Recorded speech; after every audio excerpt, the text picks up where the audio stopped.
The CFL postseason kicks off. Argonauts, Ticats. The Hamilton Tiger Cats with Jeremiah Mazzoli at quarterback. The former Oregon Duck has been on the practice roster for most of the season. Had one start last year. This will be his first start of 2015, his first playoff experience. The Argos, their future Hall of Fame quarterback, knows the postseason very well. It's Ricky Ray. He's healthy. He's had 2 starts to end the regular season. A 3-time Grey Cup champion. This is his 17th postseason game. Argos into the playoffs after missing last year. Scott Milanovic 3-1 in the postseason. 0-3 this year against Hamilton and Kit Austin, who tries to lead his Ticats to their 3rd consecutive Grey Cup, but without Zach Kalas. They won just 2 of their final 7 games, and those were victories over non-playoff teams. Both clubs 10-8. After the regular season, the Ticats have won the toss. It doesn't look like the win will be as big a victory as it has been in the past here at Tim Hortons Field, but the Ticats will have breeze in the 4th quarter. We're away in the Eastern semi, and Chad Cackert's got to fight the sun, and he'll come out of the end zone. And won't reach the 15 line. Flag does come down. Might be a face mask on the tackle.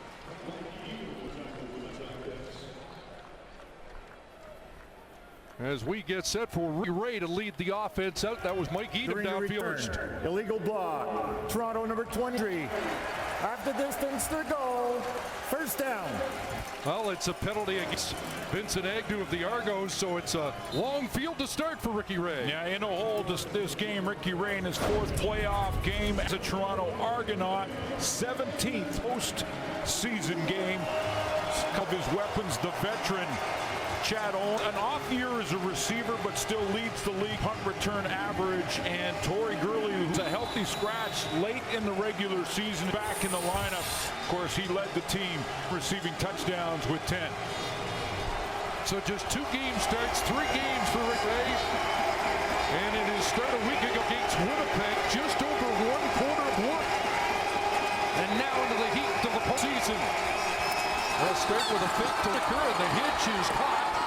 And it's Tay Spencer with the initial first down for the Argos up around the 25-yard. And he was called the most dangerous receiver by Scott Milanovic in the Argo arsenal coming into the game.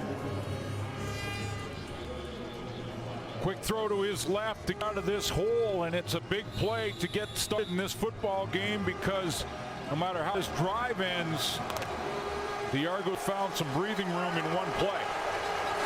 18 for Spencer to the 25. First down, 3 receivers to the wide side. Ray with the play action and on a roll. Anybody open? No, he's got to throw it away and avoid a sack with Eric Norwood putting on pressure.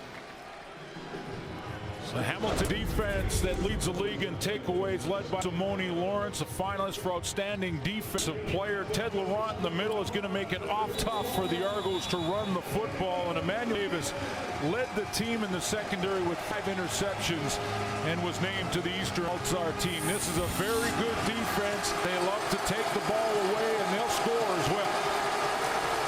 8 touchdowns for defense this season. 2nd and 10 from the 25. Ticats loaded up. Ray has it deflected at the line of scrimmage, and it falls incomplete.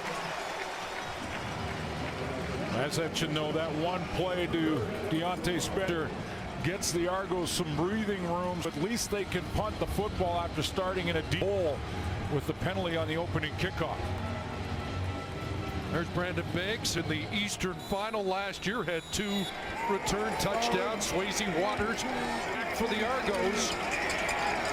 Injury plagued season, just 5 game Waters as the Argo kicker against the wind in the 1st quarter. This one hangs up, and it'll be fixed at his 46. Down just across the 50 by A.J. Jefferson. Good field position for Jeremiah Mazzoli. makes his first start of the year. First of 2015, had one last year, the game against Calgary that he didn't finish. His number one target should and could be Luke Tasker, 1,000-yard receiver for Hamilton and an Eastern All-Star. But if he can get C.J. Gable going up backfield, it plays to Jeremiah Mazzoli's strength. He's a great runner. He's a very good athlete. He just wants to guard against trying to beat Zach Collaros. Ticat, highest scoring first quarter team in the league against the team surrendered the most first quarter point. Handoffs ahead for about 3 yards for C.J. Gable. The challenge against Jeremiah Mazzoli will be for the ends like Tristan Opala-Ugo, who led the team in sacks, but contain may be as important for those defensive ends. Greg Jones in the middle is going to try and key in on C.J. Gable in this one this afternoon. Second 7, see if Mazzoli attempts first pass. Pocket collapses, he'll take off, and Mazzoli run for the first down. That's an area of strength for the quarterback, played at Oregon and Ole Miss. Exactly, and you look at his bio, it'll say Miss, but he played 2 years for the Oregon Ducks. This does play to his strength. A good athlete, very strong and powerful lower body, can run and take on and break tackles in the open field. Ticats going no huddle, getting as many plays as they can with the wind. Mazzoli rolls up, throws high, and incomplete. And Bakari Grant unable to bring that down. 2 years, Oregon actually led the Ducks to a Rose Bowl. They lost to Ohio State to that 09 Pac-10 championship, and then 1 year at Ole Miss. His college career sidetracked with off-field issues. Jeremiah Mazzoli entered the Canadian Football League in 2012. Again, Oscar taking a page out of the Pac-12 book here with full huddle on his first series of the games. Get a 10, and that ball is booted. Bakari Grant can't hang on, and the Ticats offense stalls just in our territory. Yeah, that was the under route and was well short of first down territory anyway. But I did like the first play from Jeremiah Mazzoli to take off and run for that first Hamilton first down. So Chad Owens will drop back, get final instructions from Smolanovic. And comes Medlock to attempt a 55-yarder. He's from 57 this season with the wind at his back. Medlock for the games for points. And right down the middle, 55 yards out. And Medlock puts the Ticats on top.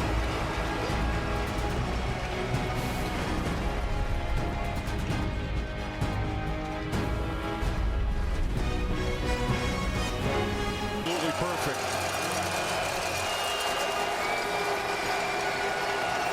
Well, this is interesting. Aiden McPherson comes up for the second series. That's the last thing we might have expected. And Whitaker off the left side up to the 42-yard line. Yeah, usually just a short yardage quarterback. Adrian McPherson gets a chance to. It's like he's going to run over that zone read tight package and starts out with a run to bring Whitaker. So you've got Ricky Ray, you've got Trev Harris. Scott Valette trying to throw some confusing signal that defense. Second and 3. And the sweep here to the right side. That's DeTay Spencer, who should have a first down. And both first downs provided by number 5 so far. Yeah, clearly it's a run set. That one to Deontay Spencer on the sweep coming from the slot back position. So Adrian McPherson is running just the ride to side or zone read options off of that. Their nominee for standing player is Trevor Harris. He backing up Ricky Ray. And Mercy Little of the first-string quarterback. Milanovic did say that yards would be important here today. As they work against the wind, they stay on the ground, and McPherson trying to get outside. And the big guy leans forward for close to 5, or he's 6'3", 220. A lot of years in Montreal as the backup to Anthony Alvio. Trevor Harris 9-7 as a starter. nominee for outstanding player for Toronto. Last 2 games of the season, Ricky Ray got the starts and showed that Scott Milanovich, he was healthy and able to make all the moves necessary. Ray again. 1 for 3 so far in this first quarter. As he looks at skin at 6. Short drop, pressure on, and they've got Ray. For a loss, a sack by Michael Atkinson. Last time these two teams played, the stars in that game defensively was Adrian Tracy. Not available for this game this afternoon. Mike Atkinson getting a chance to play. He's going to come in and make the difference on this one. Ricky Ray just did not see it as initially to his left, an open target. But didn't have a chance to get to the second progression. Waters to punt. Banks at his 25. To get outside, he might have the corner. Brandon Banks up around the 50-yard line before he's dragged down. Late flag. Lost as Banks is dropped at the 51. Again, Moley and the Cats with good field position. Ticat defense stung early.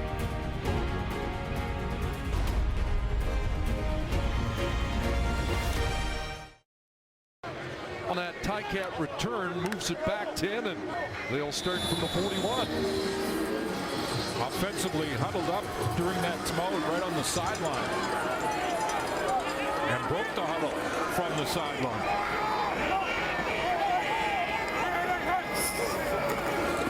For the draw, Mazzoli met with at the 44-yard line, and there, tackle made by Corey Greenwood for the first time since Labor Day when he suffered his second concussion of the year. Argos thought he might be done for the season, but Greenwood had other ideas and is back postseason. Yeah, missed 8 games, missed a couple early here and then 8 straight. So he's back for the postseason. Need him against that run. 2nd and 7. Mazzoli puts it out and throws the intended target. Bakari Greenwood comes down. Working against Isaiah Green in the secondary, replacing the injured Devons for Toronto. See, he's not arguing call at all. He's in for Devin Smith. He was a starter to watch because I thought the Hamilton Tiger Cats were going to come and try to test him early. Pass interference. Toronto number 25. Automatic first down at point of foul. That's exactly what they do. Try the deep shot. Bakari Grant, you could see the left arm got in there from Isaiah Green early for the ball to rock. He didn't argue at all. That was accidental pass interference. We'll go from the previous line scrimmage and go up 10 yards, automatic first down. So that's a break for the Argos. It will not be a first down at the 28 of Toronto. It will is be 10 yards forward from the original scrimmage. Yeah, it is a bit of a break, and what they must have decided here is the officials huddled after the call was that as he was running, the arm in his running motion as the contact made. It didn't look like that to me initially. That's accidental pass interference. Toronto number 25. This is a 10-yard penalty applied for previous line of scrimmage. Automatic first down. You heard Kate mention these matchups, the highest penalized games. Argos had 381 yards. Ticats 350 in the 3 regular season meetings. So first down at midfield. Midway through this opening quarter. Quick hitter and a completion. There's the former Argo Terrell Sigfield with a catch. Offensive coordinator Tommy Condell had to rework the playbook a little bit to better Jeremiah Mazzoli and his skills, his skill set, and that is the athlete in Mazzoli. 9 for Sigfield, 2nd and 1. Gable inside, and a hole. Nice second move by Gable to juke his way down to the Argo 34 and a pickup of 12. Of course, this is a Hamilton team that ranked 7th in the league in the regular season running the football. So just to see a little bit of C.J. Gable early on here. We've seen Mazzoli run it. There's the zone read play. Expect to see a lot of that this afternoon. Just for games for Gable. He had 9 for 81 last week at his best. And here's a little first. Kwesi Owusu-Ansah moved to bring down Brandon Banks. So you've got the strength of Jeremiah Mazzoli in his running game. C.J. Gable, who very, very few reps against this Argo team in the 3 games against Greg Jones and Corey Greenwood. Linebacking core, you're going to get a little Jermaine Gabriel in the safety to help out run support. It's quite the matchup. 2 teams don't like to run and stayed on the ground for the most part. Here in the first quarter, second it's Hamilton. Mazzoli to throw. And overshoots the intended target, but a flag comes down, and Mazzoli may have got hit late. Ricky Foley's putting his arms in the air. It looks like he's the guilty party here.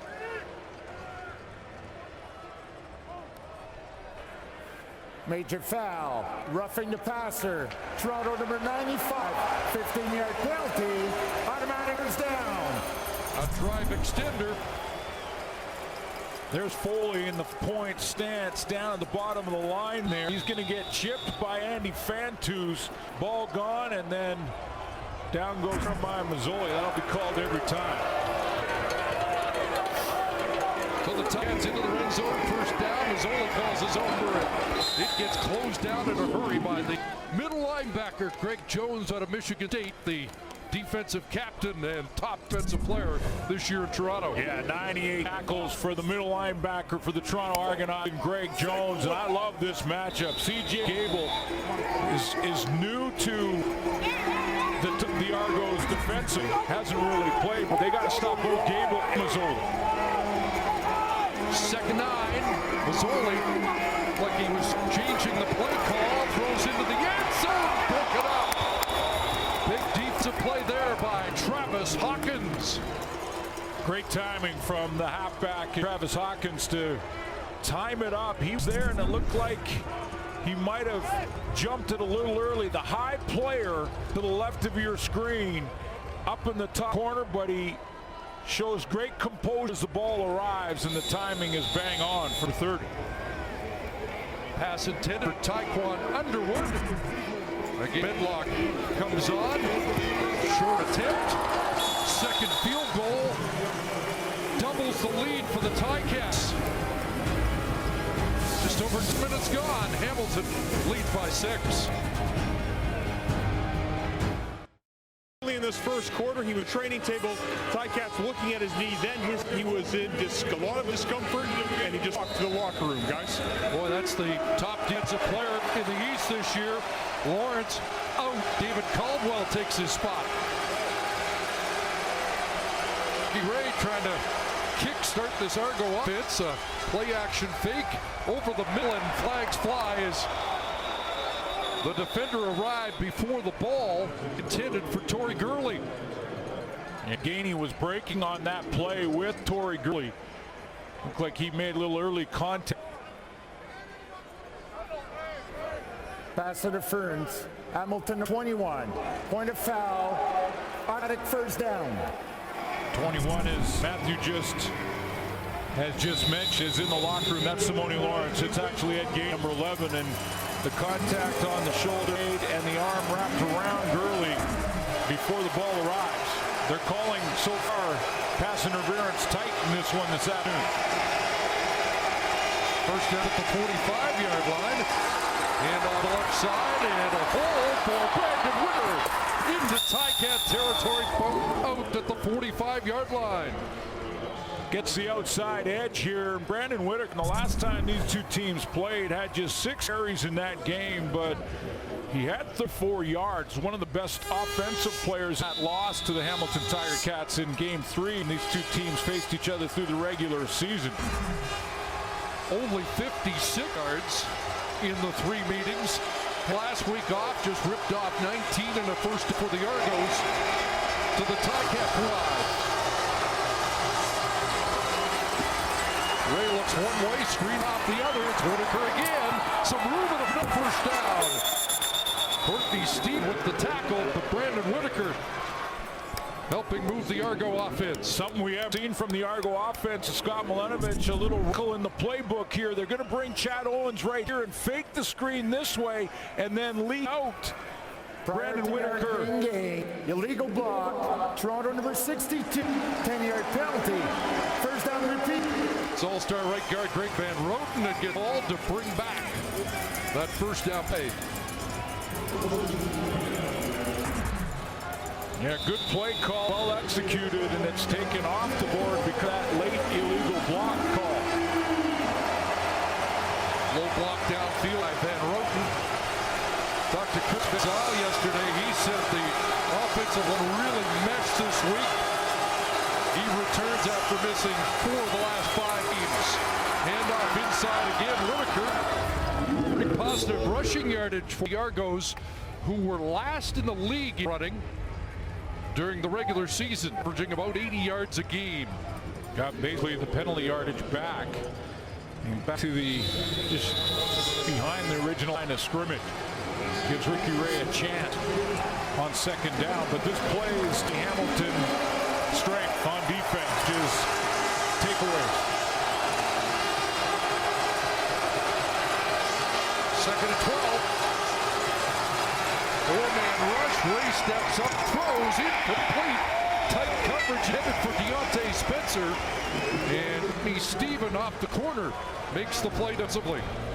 Good year for Courtney Stephen on the corner. 4 interceptions in the regular season. He is in the hip pocket of one of the fastest receivers in the Argo line.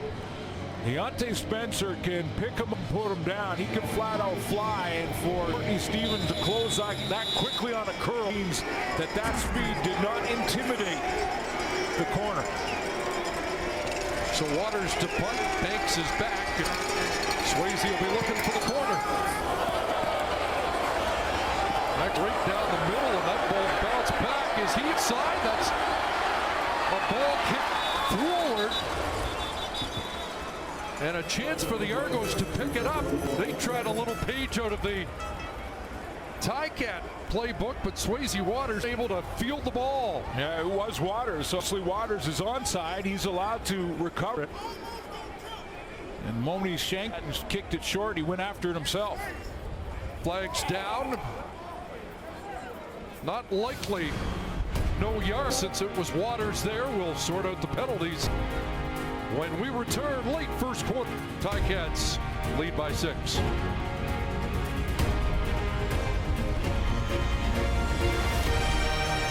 Camp, but then fell out of favor so far that he was actually on the practice roster. But he says he credits conversations with Andy Fantuz and Bakari Grant, who refocused him on being a professional.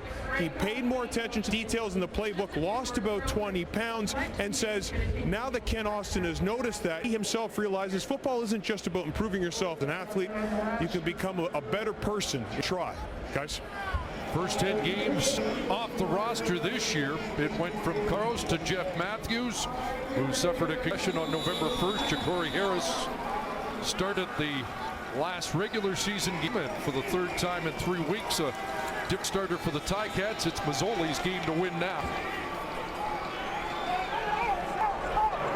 Deep start for Hamilton. The ride and decide not going anywhere. Mazzoli dragged down on the play. Tackle made by former Ticat fan Darryl Wadd. Hamilton native, but there is a flag.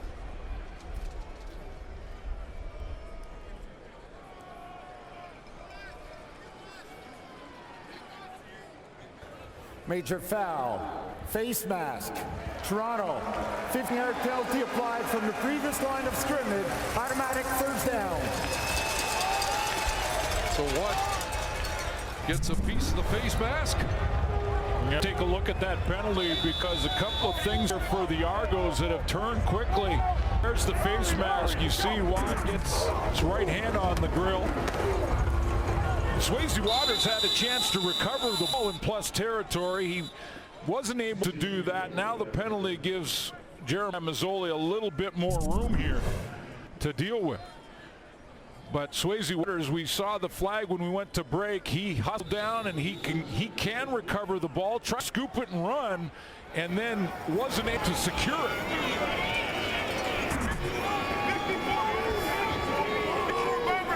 Argonauts have already had 5 penalties for 57 yards. 2nd and 8 for the Cats. Man rush. Mazzoli in small, and he throws that away and almost picked off in the vicinity of Isaiah Green, but it falls incomplete, and the Ticat punt team comes on.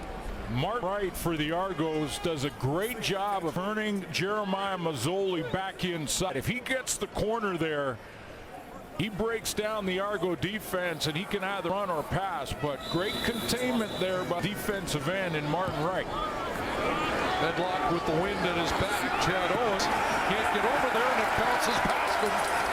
Back inside the 20, and he gets buried there at the 22-yard line. Good outs for Medlock, and a 63-yard punt backs the Argos up again. And good for the Ticats. Simone Lawrence checks back into the Hamilton defense. You mentioned their nominee for Outstanding Defensive Player and now a finalist. He'll be representative out of the East Division in that category awards night. Adrian McPherson comes back here into the final half minute of this first quarter. And this has been as busy as McPherson's been here. First down at the 21. Quarterback draw. The big guy's going to run for a first down up to the 32. Former Mr. Football in Florida. Well, he's going to follow the block here. Brandon Whitaker is going to go with the play fake, and then he's going to lead the run. It's basically quarterback draw all the way, and Whitaker gets the good block right here in the open field, springing McPherson.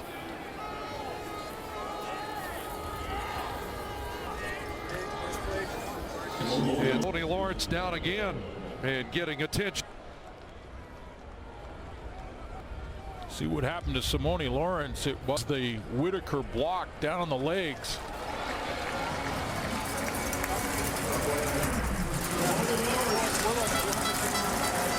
Gave it a shot. Go back to the sidelines for some more medical attention.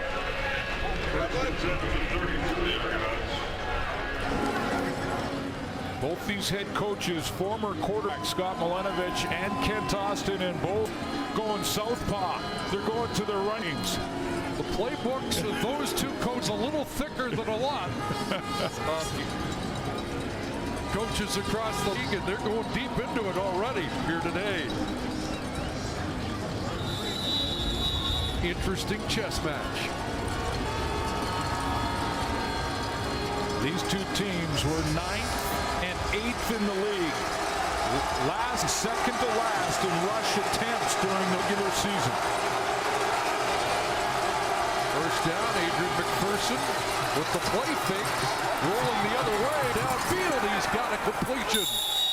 Catch is made by Brendan Galanders, the former Ottawa GG, trying to qualify for a spot in the Eastern Final in Ottawa. That's the fun play of the opening quarter. More offense, Adrian McPherson than Ricky Ray. A little bit of a surprise through 15 minutes. Ticats lead the Eastern semi by 6. The importance of the run game, and it was more important than the passing game in the quarter. Well, I'm not surprised to see with Jeremiah Mazzoli in his first start, this being a playoff game, that they're going to go to the run, including Mazzoli running it. When you look at the Hamilton rush yards, a little surprised to see Adrian McPherson in the game as much as seen him in the first quarter. Ricky Ray was just 1 for 4 in that quarter. Well, that raises some questions about Ricky Ray. Is there still some rust on him, or do we just credit the Ticat defense with shutting down the pass game in the opening 50 minutes when the Argos were going against the wind? I might credit some of this for Scott Milenovich as just straight strategy. I mean, he may be looking at saying, let's keep this game close, keep the ball on the ground in the first quarter, don't allow the Tiger Cats to get those takeaways. Now Ray in at quarterback, winded his back, and he'll swing it out. Brandon Whitaker across midfield, and Whitaker dropped at the Ticat 46. Another first down. He's been our most dangerous offensive weapon so far. 13 more. This is one of the reasons he's looking off this way first to his right, Ray, but one of the reasons that Ray gets the start. Little action, he looks here. That's his first. Now the second progression as he drops right down the middle. That's his second. Now he goes to the third, and he drops it to his swingman. First down, Ticat 46. Ray gets it out of his hand quickly again, but not much there for Anthony Coombs, brought down by the middle linebacker, Taylor Reed. You know, I say strategy because you know how the Hamilton Tiger Cats start fast. They get big leads on teams they have all year long, and I could see Scott Milanovich saying, let's keep the ball on the ground, keep the score close in the first, and then get Ricky Ray in his rhythm in the second quarter. Ticats the highest first quarter and second quarter team in the league. Swung out here, and it's a first down for the University of Manitoba product, Anthony Coombs.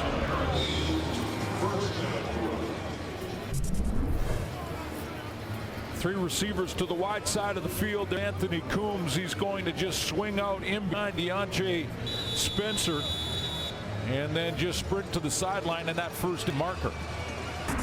Bumped out by Eric Harris, but the Argos first down at the Hamilton 34.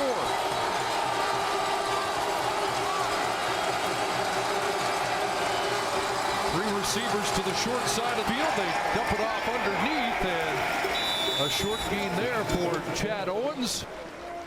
And Taylor Reed now in some discomfort. Led the Hamilton Tiger Cats in tackles this year with 83. 2/3 of the linebackers are now down for Hamilton early in this game. And Simone Lawrence, we're told, had gone back to the Ticat dressing room. Now it's Reed on the limp. The backup middle linebacker is Frederick Plessius. Michael Atkinson has just checked in the game. And there is Plessius. Yep. Atkinson came in for Brian Hall, who's going out for a second as well. At least to play here. Plessius, the third-year man out of Laval, has the spotlight on him now. No gain Owens, so it's 2nd and 10.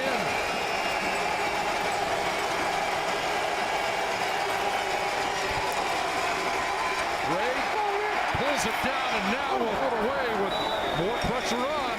Hasn't been able to find receivers downfield so far in the first half. Well, Steinauer, with all the changes in the linebacking core, all of a sudden decides to just go with pressure. Don't allow those backup linebackers to read anything. He just sends Plessius a blitz, and the blitz gets there. There's the two backup linebackers, Plessius Caldwell. Here's Waters, just 4% on the year.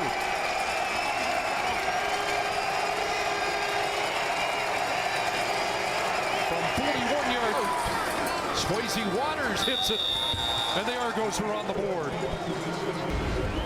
Cut the Ticat lead in half, 6-3, early second quarter.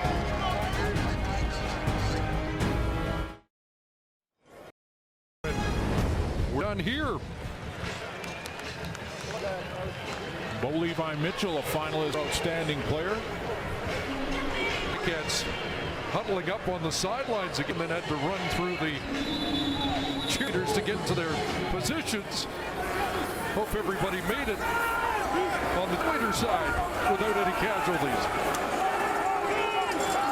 First down at the 5-yard line, and they throw the hitch. Andy Fantu's the catch, and waiting for him, a former Ticat, Brandon Isaac, the strong side linebacker.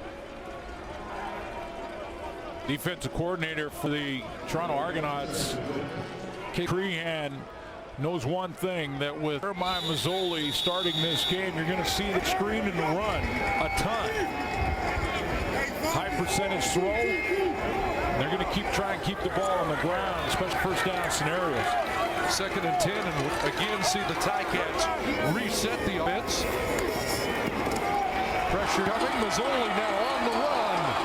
Fully in pursuit, and Mazzoli struggled, will get drilled out of bounds. Ricky Foley with pressure. Talked to Ricky Foley yesterday in the walkthrough, and that's exactly what he's to me, that he's really concerned with containment on Jeremiah Mazzoli. Thinks that he's going to take a look down the field at one receiver, and then he's going to use his strength, which is his legs. He was also concerned about the panel's prognostications, but that's another story. Another story. Didn't exactly agree with our panel. Of course, that won't first time. Headlock to kick, first time against the wind.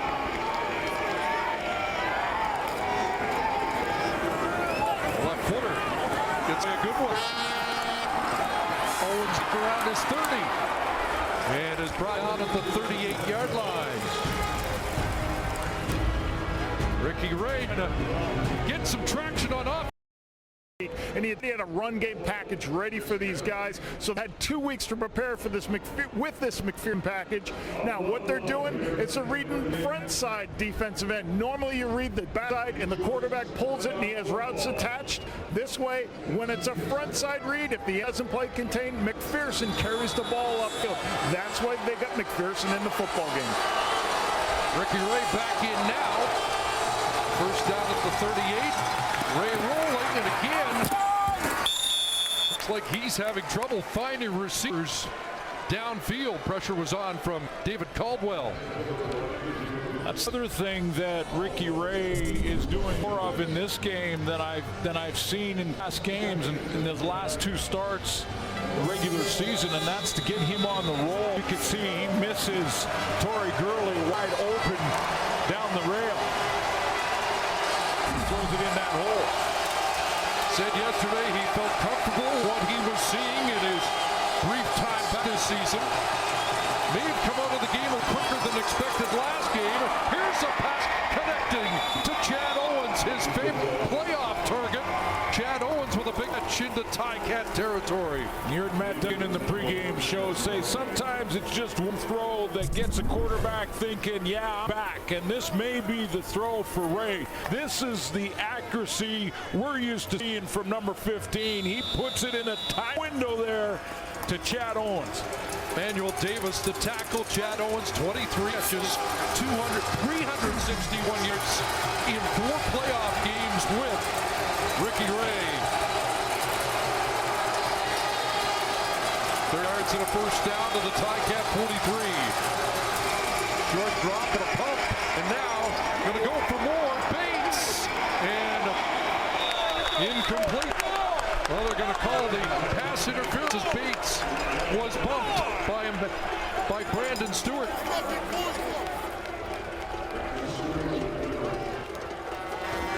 Pass interference. Hamilton number 5. Point of infraction. Automatic first down. You're right, it was 9, not number 5. And Brandon Stewart's in man-to-man defense on Bates. Gets his hands on his arm. Doesn't allow Bates to get his arm up. The former quarterback at University of Ohio tried to jump and was down by Stewart. Bates' 2-game regular season. Ricky Ray has time, looking into the corner. Jump ball, incomplete, and attacked again. Another pass interference call in the back of the end zone on a pass intended for Torrey Gurley. Gurley was open right at the corner, and the ball was a little low coming, or late coming out, I should say, from Ricky Ray. Couple of penalties. Pass interference. Hamilton number 0. The foul occurred in goal. The ball will be played in goal. On the play, we also a major foul, roughing the passer. Hamilton number 6. By rules, we cannot apply a foul. First down, Toronto. We'll put it on the 1-yard line. Let's take a look at the PI first on Rico Murray playing the side corner. I mentioned Gurley is opening the corner. He wants the ball quickly. Now Murray tries to recover, gets there too soon. There's the PI call. And here's your roughing the passer right there on Brian Hall. The first McPherson back in, plunging and not able to get the initial surge behind center Jeff Keeping. It's going to be second and goal. Boy, tough to run. That's the strength of defense for the Hamilton Tiger Cats. Laurent and Hall right in the middle. Of course, the ends and Justin Hickman and Eric Norwood will also crash down in this scenario. McPherson got so low that he just couldn't get up over top the pile.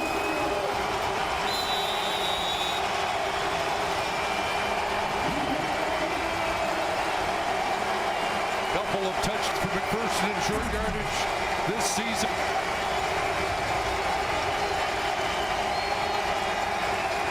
Second and goal. This time, handing it off, and Brent Whitaker in for the score.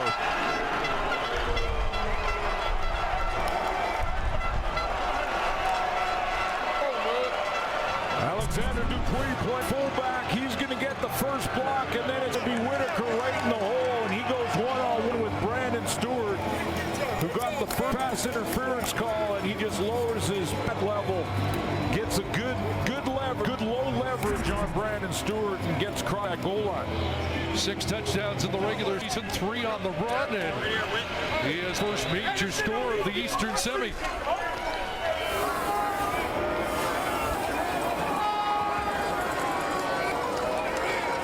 Waters was 7-7 in converts and nails that to expand the lead. Argos with the touchdown on the 1-yard run by Whitaker and lead 10-6 in the Eastern semifinal. Argos with the first touchdown, a 6-play, 72-yard drive. Penalty aided. 42 of the 72 yards in the drive were result of pass interference calls. This second on Rico Murray, that put it down on the 1-yard line. Brandon Stewart had the first. I've counted 3 now pass interference calls against Hamilton early in this game. Got to try and eliminate that. Both these teams were pretty good in the defensive pass interference and ill contact territory this year. Banks on the return, and Banks down the sidelines. Stepped around the 49-yard line, but you get another kiss of how dangerous he is every time he touches it. Sort of waiting in the weeds too the last 4 or 5 games of the regular season. Brandon Banks' is average dropping those during those games, and he just didn't seem to be himself. He got nicked a couple of times as well and wasn't 100% healthy. Steps out of bounds right there, but he can turn it on in a heartbeat. A couple good returns over. That's his longest kickoff return of the year, 45 yards. His longest had been 35. More dangerous as a returner, sets up Mazzoli, and the Cats first down at the 49-yard line. Mazzoli for the middle, and incomplete. Wanted Andy Fantuz, but the pass high. All about the little things and the execution here, or the lack of it, for Jeremiah Mazzoli. First of all, not a good play fake here to Jay Gable, so it doesn't hold linebackers, and then he tries to fit a pass in with the linebacker hands extended, throws it high on Fantuz. The accuracy not there. Right on the side, and the run into Argo territory is going to come up about a yard short of a first down for Mazzoli. Yeah, they're looking like they're moving close. It might be inside a yard, Chris, and he dove forward there. Ken Oss trying to get a good look at it. That's right in front of the Hamilton bench. Just inside 52-yard line. They have to get to the 51.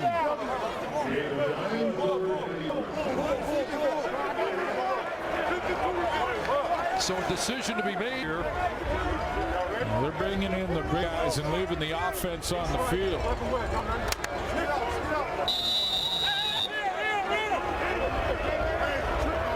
So behind Mike Filer, the all-star center, 3rd and 1. Mazzoli on left side. Flag comes down. And surge by Mazzoli behind veteran Diakowski. Should have the first down. And in most cases, the defense would be called offside when you see a flag on 3rd and 1. Offside. Defense line. Toronto. 5-yard penalty. First down. So the Argos line up inside the 1-yard restraining zone. Ticats down, but they got to get something going through here, don't they? Well, you'd think, although again, the strength for Jeremiah Mazzoli is run football.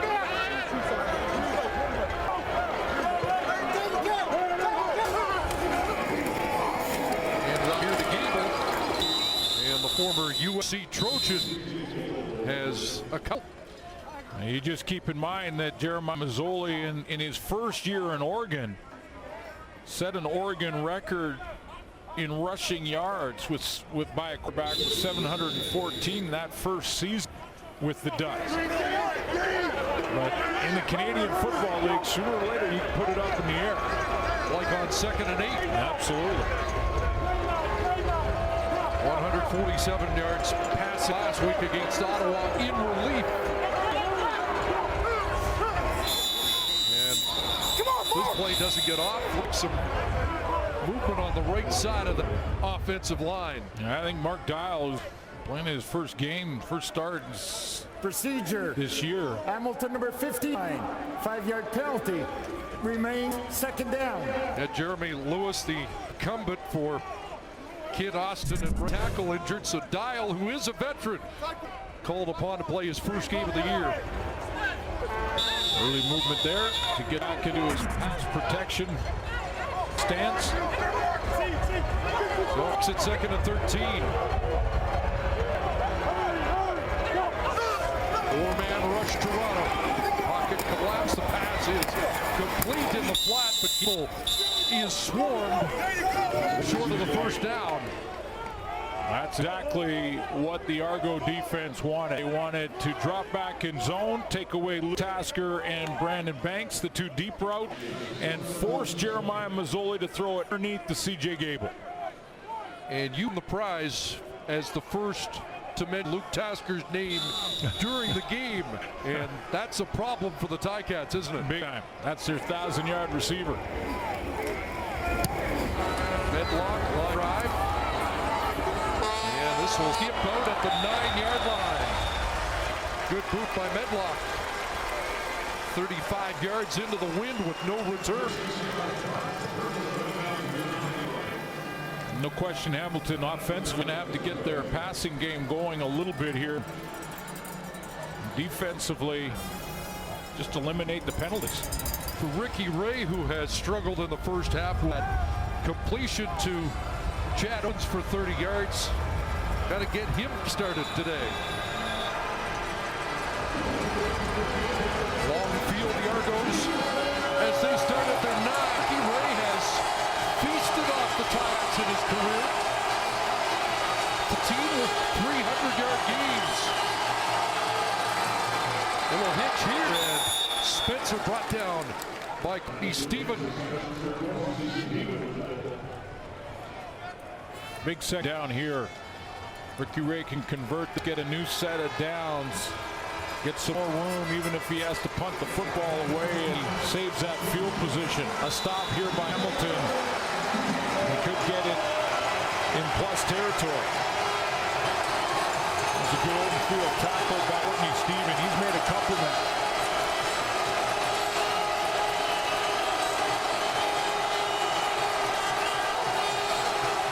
Second and 5. Ray in trouble. Dropped the football and gets back. The Argos get back on it and surge forward, but they're going to be short first down at the 19-yard line, but just fortunate to get it back. And who is it at the bottom of the pile? It's Greg Van Roten that ended up with the football. Yeah, Greg Van Roten picked it up after Ray dropped it, and he just kind of barreled forward. He's going to be close to the first down marker. 3rd and 1. Argos are not going to try it inside their own league. Brian Hall collapses the pocket with a great bull rush straight down Main Street on Tyler Holmes. That causes a problem for Ricky Ray. Ball goes on the ground and Van Roten picks it up. And they're not going to get here and punt it away deep in their own end. It's a full yard. Pretty good play, Van Roten. That's the first 2 out for Toronto. You saw Taylor Reed back in the game for the Ticats, preventing the first down. Waters with the wind at his back. Banks at the Hamilton 50-yard line. Buckles back. And can't turn the corner. Gets strung out around midfield after a 42-yard punt. So great field position for Hamilton. They trail 10-6 as we hit the 3-minute warning. Lead for the visitors. Ticats start around midfield. Jeremiah Mazzoli, more rushing yards than passing yards so far in the first half. 24 on the ground, 19 through the air. And a handoff to Gable off the left side, and the Argos are stacking the box and stopping the run. Exactly what they're doing, and Casey Crean smart against Jeremiah Mazzoli just to load up the box, and you can see those two linebackers in Greg Jones right there in Greenwood. They're not moving. They're just sitting in their stance, waiting for that ride and decider zone read play, and then they're reacting. Loss of 2, 2nd and 12. Mazzoli over the middle. Complete. It'll be short of a first down. Luke Tasker has the catch. At the Argo 50, it's going to be 3rd and 4. Again, playing to exactly that. That was twice in a row now, Chris, that the Argo defense dictated the play. They get them in 2nd and long situation. Then Casey Crean's group forces them to throw it underneath, and then they rally to the tackle. Ken Austin has want the ball. Argos with 2 returners back. Seen the Ticats execute the onside punch season a couple of times, but nobody onside here. Medlock with boot. And Matt Owens is cut down. Geedy with a quick stop, and again the Argos have a long field with the wind at their back, and under 2 minutes remaining here in the first half.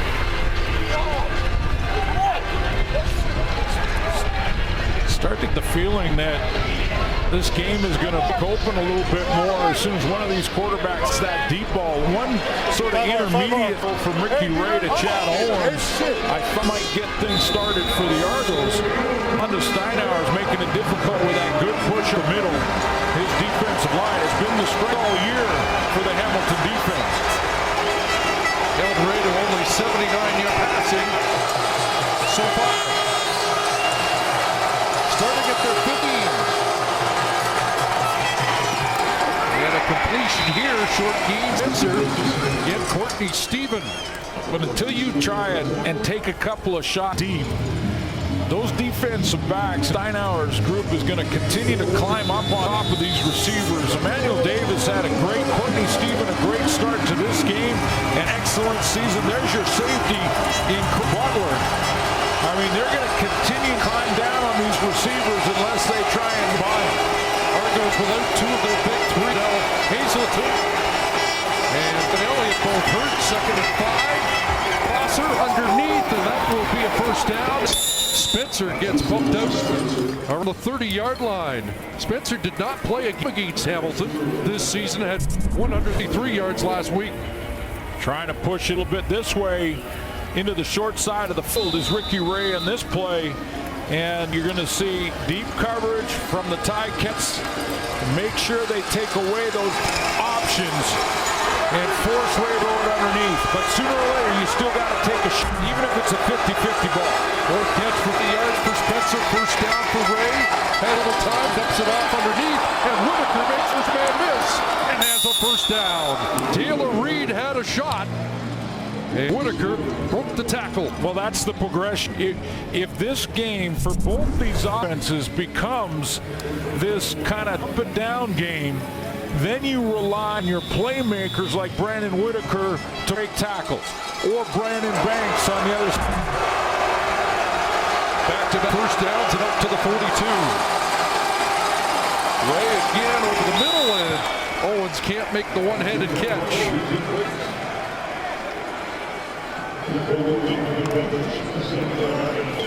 The guy with the catch of the year has a drop here. Oh, was it ever? I mean, it was catch of the last few years in my books against the Ottawa Red Blacks, who wait for the winner of this game of the season, no question. Speaking of great catches, two champions in the building. I had a bird's eye view of that one. More on him in the second. Second and 10. Flag comes down. And this play doesn't get off.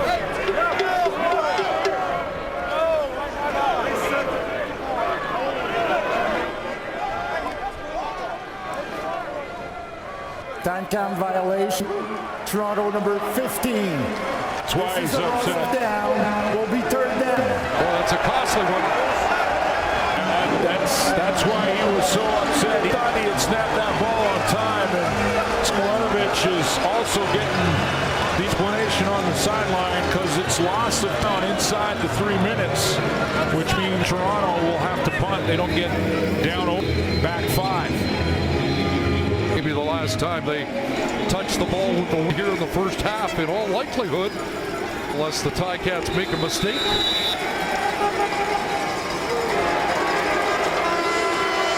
Waters' last boot with the wind, only 42 yards. He's been on a kick count this week to make sure he doesn't weaken injury. High punt, brought up the 21 and banks across the 30-yard line and tackled to 32 by Thomas Miles. As Matthew told you in the first quarter, Jeremiah Mazzoli on the practice roster most of the year here in Hamilton. Number 2 last year, his one start last year against Calgary.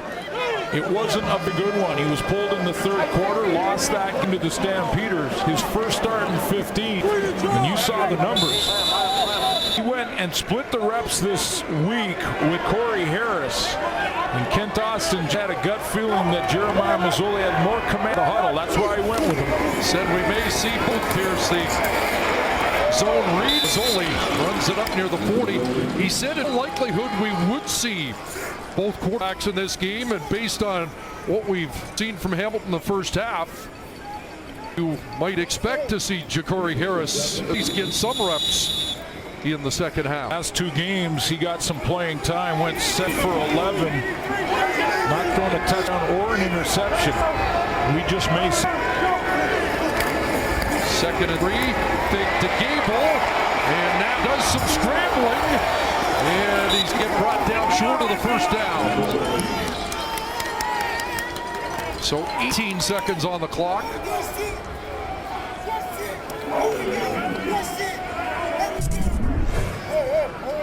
See if the Argos call timeout here to have a little time left for offensive play. And you can see just the entire Argo D-line is not really pass rushing.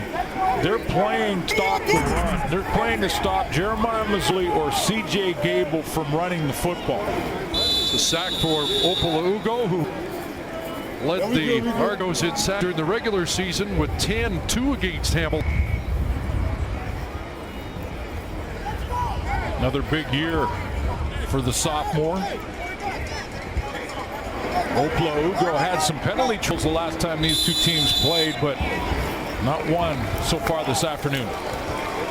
So defensive battle.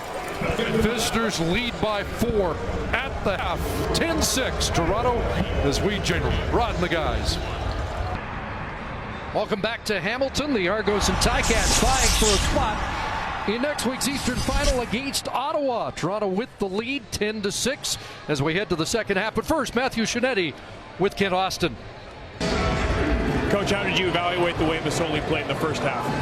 We had a couple things open early. The problem is that we're getting in second long too much. I was just telling the offense, we have to have first and 10 production, get in second and medium. We're a really good second down team, but not second and long. That's our problem offensively right now. And in terms of then putting in Adrian McPherson, what does the defense have to do to adjust to that package? No, it's a run package. We played well against it. I think they got 1 or 2 first downs with it. They're not hurting us with it. Thanks, Coach. Okay. There's Jeremiah Mazzoli, 32 yards rushing, only 26 yards passing in the first half.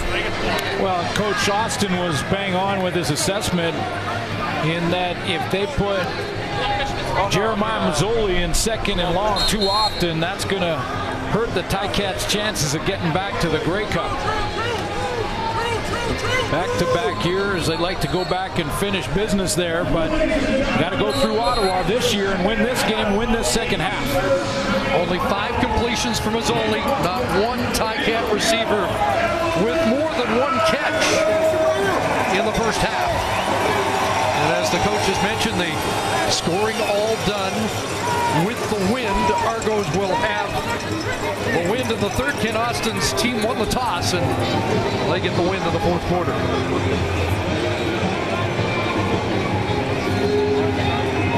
Chad Cacker, Deontay Spencer drop deep.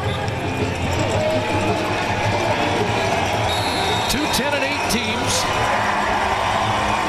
Both were 4-4 against Eastern opponents, although the Ticats did not on the strength of a 3-game sweep with the Argos. Second half underway, and here's the Grey Cup MVP from 2012, Chad Cacker, out beyond the 30-yard line before he's taken down. Saw a little bit of Adrian McPherson, and when you take a look at the Ricky Ray numbers, he played in that offense most of the second quarter, went 10 of 16, 105 yards passing, most of those 105 in that second quarter. Brandon Whitaker got the same amount of touches so far in a half of football as he had all of the last time these two teams played each other. Deontay Spencer led the receivers with 4 catches. Argos 180 yards of offense. Whitaker had a third of that with 60. Spencer with 40. And we start first down at the Argo 31, and Ray has time and lets it go downfield, and it's intercepted. Picked up by Emmanuel Davis, who led the Ticats with 5 interceptions in the regular season.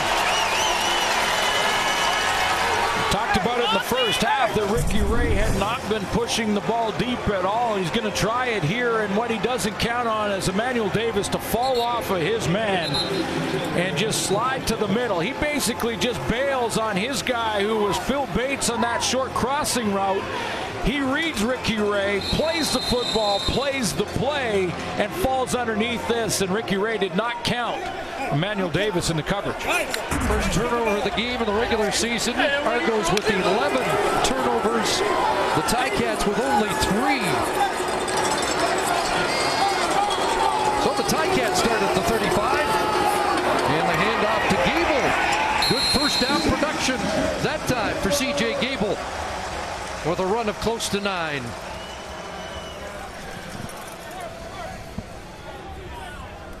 Well, there's the second and medium Ken Austin talked about. Or second and short in this case. Second and about 1.5 yards. Take to Gable, and Mazzoli will run for the first down up over the Ticat 50.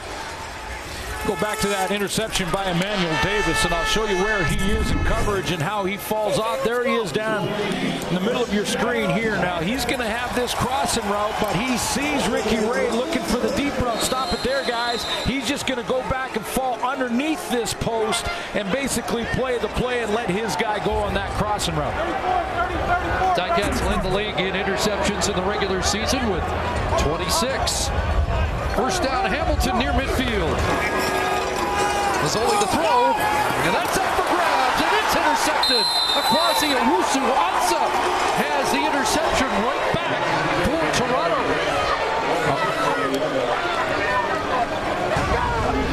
4 during the regular season for Owusu-Ansah, including 1 against Hamilton. So on the opening possessions of the second half, the teams trade interceptions. Owusu-Ansah's got 2 vertical routes here, but he's got to cover 4 with the secondary behind him, so he doesn't have to take the inside quarter player. I'll show you what I'm talking. 1, 2, 3, 4 deep for the Toronto Argonauts. He knows that that man is covered by the quarter player, so he can take the outside deep threat and cuts underneath it for the interception. Argos get it back, and the counter not going anywhere. Brandon Whitaker is dropped for a loss by Justin Hickman. loss of 4, and there's activity along the sidelines. Yes, Chris, right after that interception by Jeremiah Mazzoli. Now, I'm not sure if Ken Austin's going to make the change in the next series, but immediately Ja'Cory Harris went to the sideline, started loosening up his arm. Passing down for the Argonauts, 2nd and 14. And Ray going to take a shot downfield and incomplete. Intended for Torrey Gurley, well covered on the play. 2 and out, and the Argos for the second time go out 2 and out. Two and out, Chris. Well, an interception, and now this 2 and out here for the Argos. Gurley is just, the road is run for him by Rico Murray. But that's twice now that Ricky Ray in this second half has gone with the deep shot. One was intercepted, one is incomplete. But does it give him more room on those intermediate routes as the game goes on? Waters to punt, and he nearly had it blocked. The Ticats have blocked Argo punts in each of the last 2 regular season meetings. Banks has the return. Brandon Banks up near midfield and over it with a huge return after the Ticats nearly blocked the Waters punt. So Brandon Banks with a big return. Who comes in at quarterback? It looks like it's going to be Ja'Cory Harris for Hamilton when we come back. Former Miami Hurricane Ja'Cory Harris comes in relief of Jeremiah Mazzoli. He started last week, got 10 plays before Mazzoli relieved him. And just 41 yards passing in that game and was pulled, and Mazzoli went in, finished. See what Harris can do. Starts in Argo territory and hands it off, and nothing on first down that time on the ground for C.J. Gable. Take a look at just who Ja'Cory Harris is. You mentioned University of Miami. Almost 9,000 passing yards and 70 touchdowns there. Stops in Miami and Philadelphia in the NFL. Started in Edmonton and got his first start last week here in Hamilton. Same high school in the Miami area that produced Rakeem Cato. 2nd and 11. Likely to see Harris pass for the first time. Argos drop 9. Harris underneath has the completion, and it's just going to be short of the first down. Good second effort by Brandon Banks to get it into range for a possible 3rd down gamble. Well, it'd be tempting here if you're Kent Austin to try and grab some momentum. It looks like a full yard. Of course, guys on offense are going to try and talk him into it, and he's going to put the elephant team in there, the big guys, and Matthew Girard, seal prime check in. Yeah, leave the offense go double tight end. Big boys hunker down. 3rd and yard, and Harris on the left side. Not a great surge. I don't know. Close, and the Argo defense already celebrating. Corey Greenwood celebrated immediately, as did Brandon Isaac. Tried to go in behind Peter Diakowski and Joel Figueroa, but it's a turnover on downs. They're not even going to measure. Yeah, they are going to. They're going to bring him out late here. But you're right, Chris. This looks way short.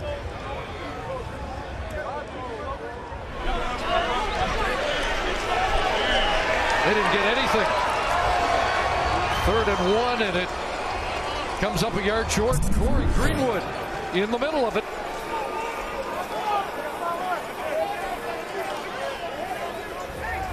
Kingston native goes over the top to help contain Ja'Cory Harris. And he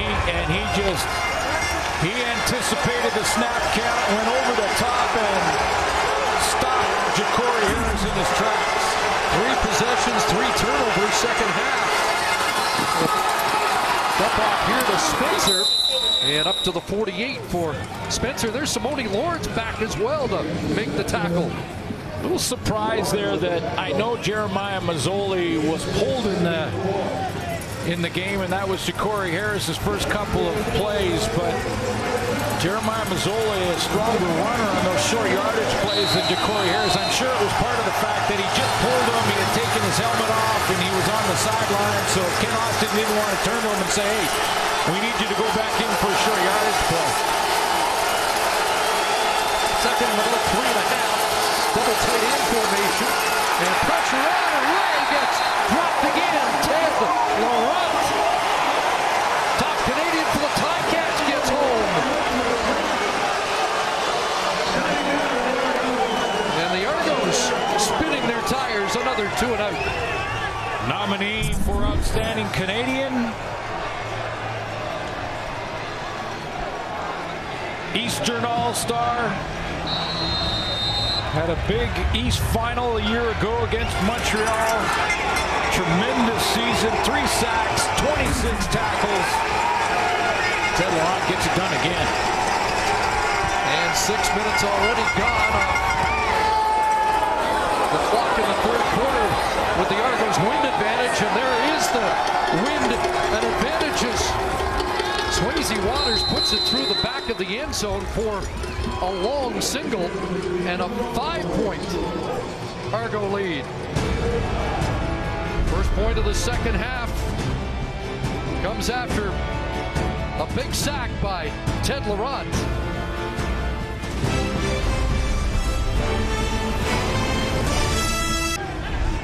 Sack tally brought to you by Pure Later, tackling hunger, a promise we can all help deliver. Ottawa tops this year. John Bowman was the leading sack man, and it's 2-1 in favor of the Ticats here in the Eastern Semi. How about that year for the Red Blacks? They get first in the division, they get the sack title. 9 All-Stars, and now another sack on cue as Ja'Cory Harris taken down by the Argo sack master Tristan Opala-Ugo, who comes up with a little bit of a limp after his second sack of the game. Well, and he likes to play against the Hamilton Tiger Cats, especially this year. 2 games this year, he had a sack in each one of them, and he's going one-on-one with Joel Figueroa. Inside move, good hands, good strong hands, and straight to the quarterback, Ja'Cory Harris. He didn't step up in that pocket. He's right in that passing lane. Opala-Ugo came up on the limp, but there's also an Argo down in the secondary. So Brandon Isaac gets attention as they look at his left knee. Veteran strong side linebacker in his 5th year. So now Scott Milanovich's defense will have to be adjusted. Likely Vince Agnew to come in. Not a lot of playoff experience in that defensive side of the ball for the Argos. Ricky Foley, yes. Brandon Isaac, who's down right now, was the other guy. And not much else. So inexperienced defense against inexperienced quarterbacks. Here's Casey Crehan, the defensive coordinator.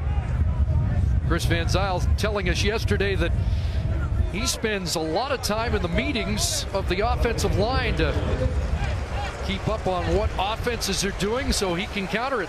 Now let's take a look at Opala-Ugo's sack one more time. First of all, Chris, tell me if that stance doesn't remind you of a former BC Lion, now a Pro Bowler in the NFL. And look at that twist and the hands over the top. Who left Joel Figueroa in his wake. Cameron Wake. Nice. It's the playoffs. 2nd and 16. The throw by Harris incomplete. Would have been short of the first down intended for Taekwon Underwood. And neither offense getting anything done here in the third quarter. Boy, pressure on Kent Austin and Tommy Condell right now to try and figure out how they're going to manufacture some offense with these young quarterbacks. You know, you can only do so much in the run game, and Toronto had countered that by loading the box and bringing more players down to the line of scrimmage. Can he suit up for the fourth quarter? I don't think that's in the rules, but you've got to try to find a way. Headlock against the wind.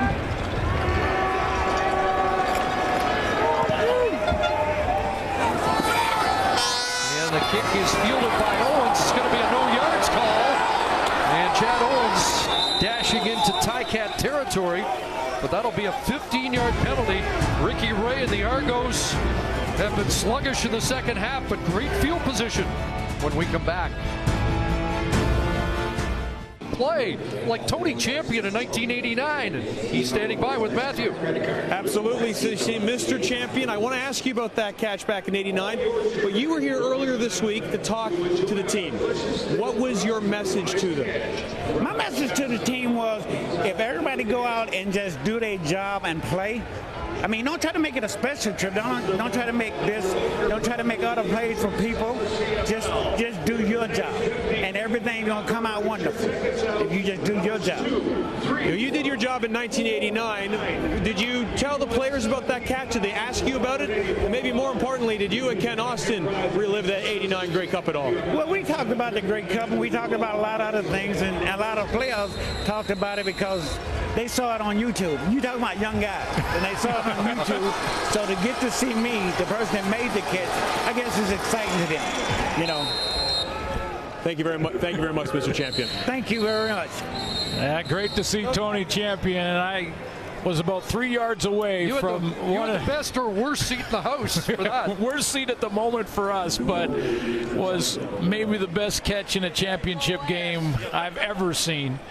With broken ribs, and you and I are both so unoriginal. Both, when we met him yesterday, asked him the same question first. How are the ribs? Yeah, I gave him a little punch back in there. Great to see him, though. He looks good, and talked to the team, as Matthew mentioned, and Ken Austin thinks it's very important to get the history of this franchise and make sure that the players understand the guys that went before him.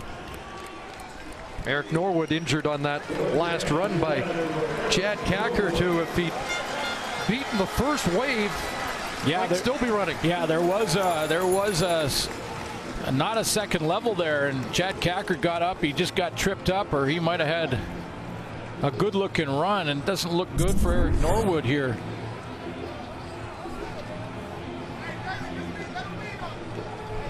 Norwood is he's the guy who dives and just gets a piece of.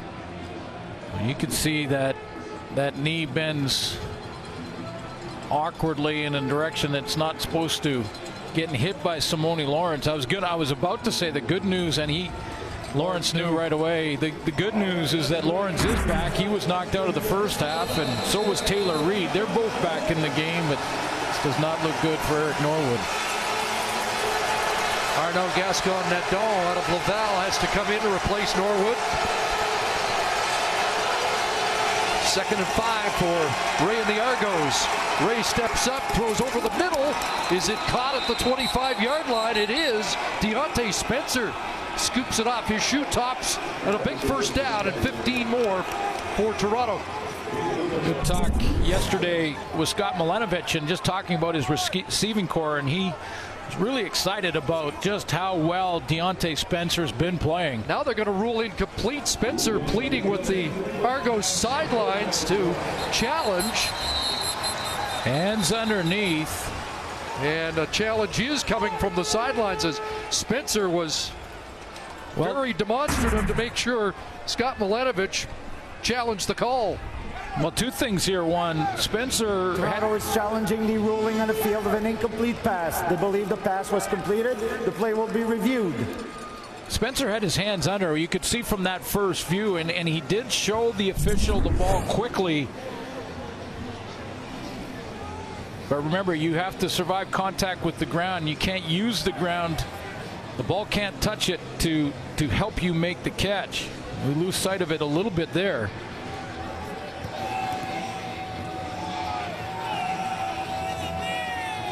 Hands underneath. Official who might have been blocked out thought it was trapped. Has to be conclusive to overturn, but that shows the hands right there. The hands are underneath, so it's the hands that hit the ground, hit the turf. This is the one angle you haven't seen yet. That's the reverse angle. And watch how quickly he shows the official that he had his hands underneath and that was not touching the ground. He shows it right there. Looks like a catch to me.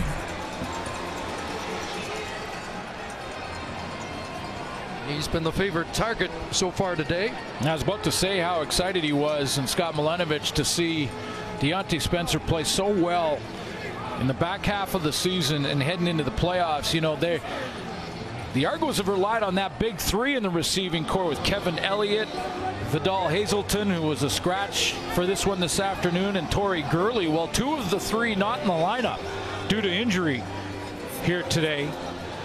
And Scott Milanovic said he felt that Spencer would be a difference maker. The Argos had 2,861 receiving yards from 5 new receivers this year, including Spencer. And the group you talked about, the big three, might be the best recruiting in 1 year in a long time at the receiver position. After review, the ruling on the field is reversed. The pass is completed. It will be first down Toronto at the 24-yard line. Boy, that's a big challenge. Toronto. Big challenge. Good challenge. And another set of downs for Scott Milanovic. So, you know, Deontay Spencer knew right away. He had his hands underneath it, and he signaled to Scott Milanovic, and he was convincing. You can't always believe the receiver. No, I would say it's a 50-50 proposition, but he sold it well. 6 of the 12 completions for Ricky Ray have gone to Spencer. A first down. Fake to Whitaker. Time running out. Now he dumps it off to Whitaker. Got some room. And Brandon Whitaker breaks a tackle, has a first down, and steps out at the Ticat 9. 15 for Brandon Whitaker. This is recognition, first of all, from Ricky Ray, because he's going to get Brandon Whitaker to help out in pass protection first. But the one thing that Ray knows is that if he has to go to his dump down, his relief valve, it's going to be Whitaker. Now, Whitaker right now is going to block, and then he kind of just releases. Ray runs out of time, but because he understands the offense top to bottom, he knows he's got that guy just in case. First to go. Short drop. First two options not there. Now throws. End zone touchdown. Chad Owens, an Argonaut touchdown.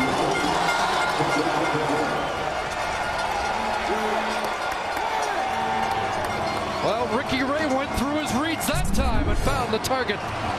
You know, he played a little rope-a-dope in the second quarter and a little bit at the beginning of this quarter where he's taking some hits. He was leaning against the ropes, and then now he's got the offense rolling, and he threads the needle there to Chad Owens, finding a little running lane.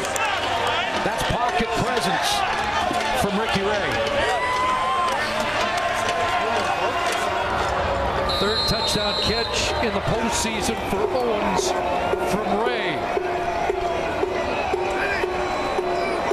After the big challenge of the Spencer catch, Waters adds the extra point, and the Argos now get a second major with the wind and have a 12-point lead.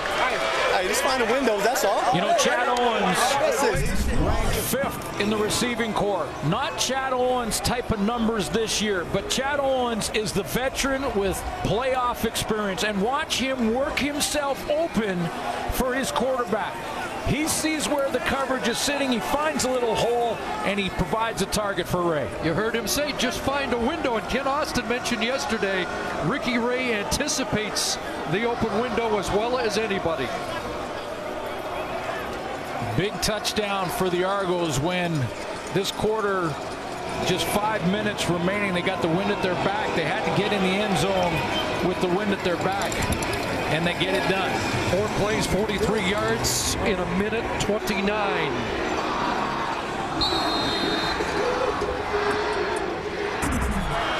Putting a little more pressure on the home team.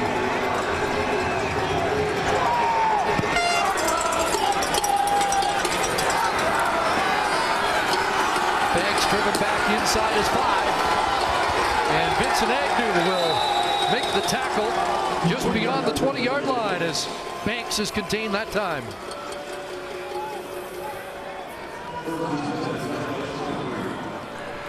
There was a hit. Martin Wright on the special teams coverage for the Argos That's a wedge return, Chris, where Brandon Banks trying to get up in behind this wedge. Watch 75 for the Toronto Argonauts come down here and bust this wedge right in the front of your screen. He blows it up right there. D lineman covering kicks. Jeremiah Mazzoli comes back in at quarterback. Hand off to C.J. Gable. And Gable, tough man to bring down as he crosses the 25.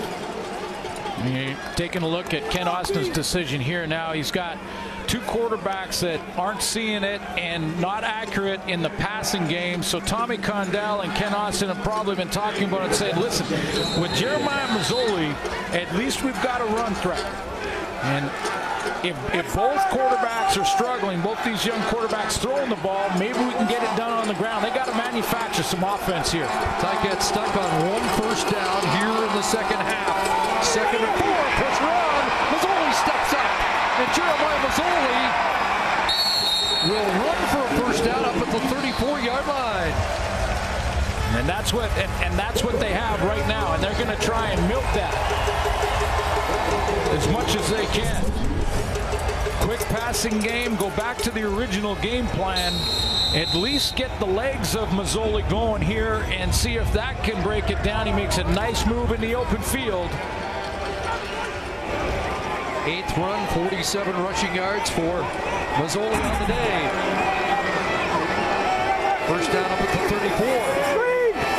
Quick hitter to Taekwon Underwood, and Underwood able to keep the legs churning to get another first down up at the 45. The other thing they have as a threat that Tommy Condell could possibly go to is two in the backfield. Whether it be Underwood, and they've seen some Sinkfield back there as well with C.J. Gable. A little surprised we haven't seen Sinkfield, who has lined up in the backfield a lot this year. Here's Gable. Big game. C.J. Gable thunders into Argo territory. And the Ticats are in business down at the Argo 43. 22 yards for C.J. Gable. One offensive lineman up front for the Hamilton Tiger Cats have played all 18 games. That's Peter Diakowski, and he gets a key block right there on Gregory Jones. Now Mazzoli, keeper all the way, and this time just a yard, maybe two off the left side. Took a second there for the Argos, a couple of plays, as a matter of fact, for the Argos to adjust again. They had Ja'Cory Harris in there, went back to their conventional defense. Now they're going back to trying to play that run-stopping defense they played in the first half. Ticats kind of trying to keep the drive alive here, 2nd and 8. And throwing the wide open receiver. And it's going to be an easy touchdown for Bakari Grant.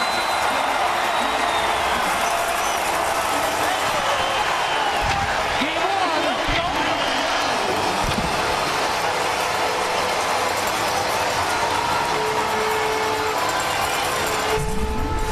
Ken Austin gives Jeremiah Mazzoli a couple of series to watch from the sideline. They go back to their original game plan and once again reestablish their run game. And I think that was just a bust or a defensive back that fell down and slipped in the backfield for the Argos. Bakari Grant wide open. First points against the wind. Kwasi Owusu-Ansah with an interception earlier in the quarter. Lost his footing, and Bakari Grant makes him pay. 4 touchdowns during the regular season. For Grant, the extra point is good. And again, it's a 5-point Argo lead. Owusu-Ansah is going to be the guy who falls down here, but it's because of the play fake and how it's designed. He tries to come up first, and then when he redirects, he slips and falls, so Bakari Grant gets in behind him. But it's the play fake and the fake to Underwood on the hit screen that pulls Owusu-Ansah up like that. Now he can't make that redirect. Grant's wide open, and Mazzoli makes no mistake on the throw.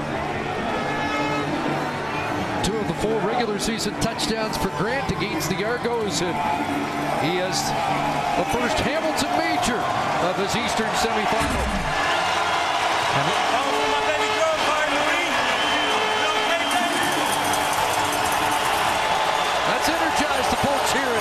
Hortons Field.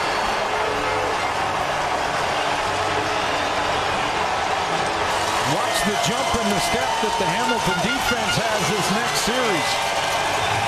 All of a sudden, they've got hope again in their quarterback.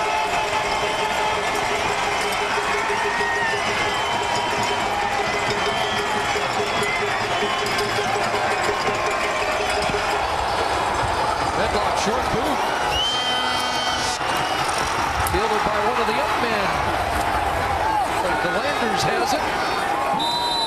Up around the 40. Three things have to happen in the TD and the fake to Underwood. Underwood on this fake has to come underneath.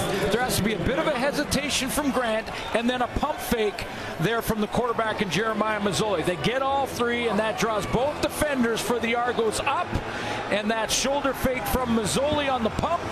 That's all it takes to get Awansu Ansah scrambling to try and get back deep. 6 plays, 87 yards. In 3.5 minutes to get right back in the game.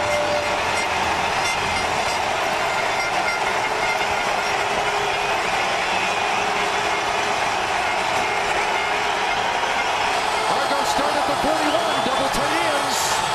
Ray has a wide open receiver, a flag comes down. That's Bates who scrambles down to the Ticat 50. Let's find out what the penalty's all about. Phil Bates is an interesting story at University of Ohio. Hamilton number 0. Penalties. 20-yard pickup for Bates. Will stand. Quarterback in college and running back. And played a little receiver as well. And a guy that Ricky Ray likened to us yesterday as a guy who looks like a tight end. Big target. Third game. Ray with some time now running out of it. And he'll get pulled down, but falls forward for a few yards.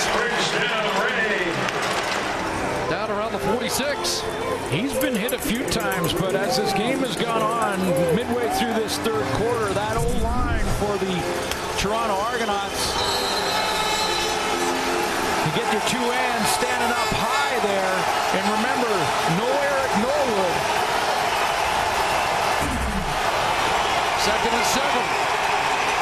Underneath it goes, and the catch is made for a first down. And Anthony Coombs has another catch. Ricky Ray throws Coombs open here. He's going to get inside leverage here, and Ray throws it to the spot, and he wants his receiver to just move inside to it, throw him open, coverage on the outside shoulder from Simone Lawrence. Argo playing hurry up as time runs down here in the third quarter with the wind at their backs. Trying to get it to field goal range. Dump it off underneath. Whitaker a little stop and start, and he gets driven down at the 32-yard line. He's going to be short of the first down, and the field goal team will come on, and they will have the wind at their back for one last play. Second down. And this will be the last play offensively with the wind. Yeah, tempting for Ray probably to take a shot with the wind at his back deep here, but you want to just get the first and move the sticks. 2nd and 4. A lot of steamboats. Watch Cacker who can reach it, overthrown by a stride on the final play of the third quarter.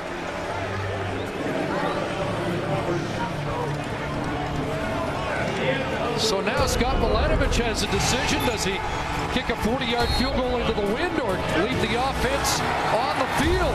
We'll find out when we come back. Through 3 quarters, Argos have an 18-13 lead in the Eastern Semi.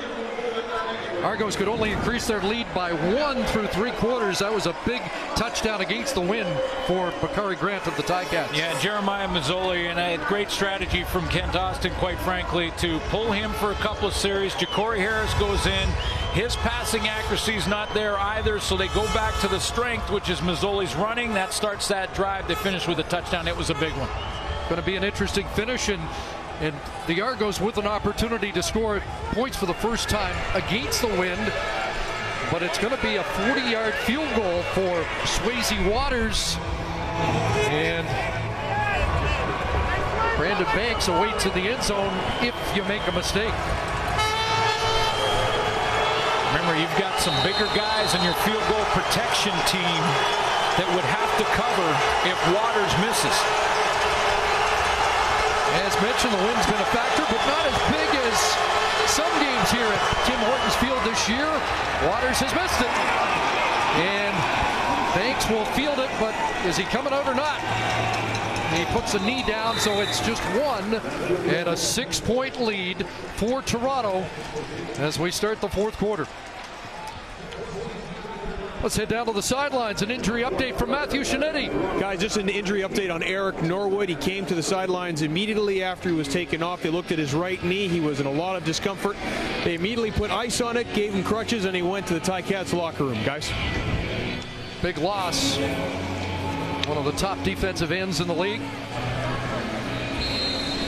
What kind of momentum does Jeremiah Masoli and the Ticats offense have off that last possession? Starting at their 35, wind at their back. Masoli guns it. Taekwon Underwood's got the catch at midfield. Greg Jones, the middle linebacker, that one to make the tackle. One throw, Chris, seems to have given Jeremiah Masoli some confidence. This was a nice throw. He steps up in it and puts it right on Taekwon Underwood, and that little in route inside A.J. Jefferson, and before he gets to Greg Jones. First down midfield on a roll with pressure on, and the sideline pattern is caught. There's Banks with another grab into Argo territory. And another very accurate throw, this time on the run. And this is something that he did when he was back in Oregon in that Ole Miss.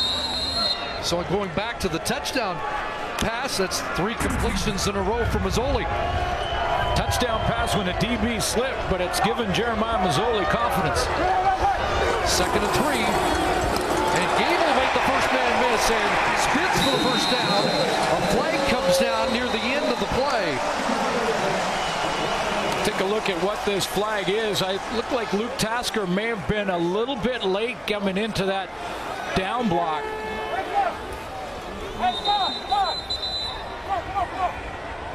Prior to yards being gained, holding, Hamilton number 84, 10-yard penalty. It remains second. It's Bakari Grant, who has been one of the best downfield blockers as a receiver in the league for the last few years. Doesn't like the call. Argos have an injured player down. And that's Owusu Ansah getting attention. So they'll have to make an adjustment on the corner. Matt Black likely to come on.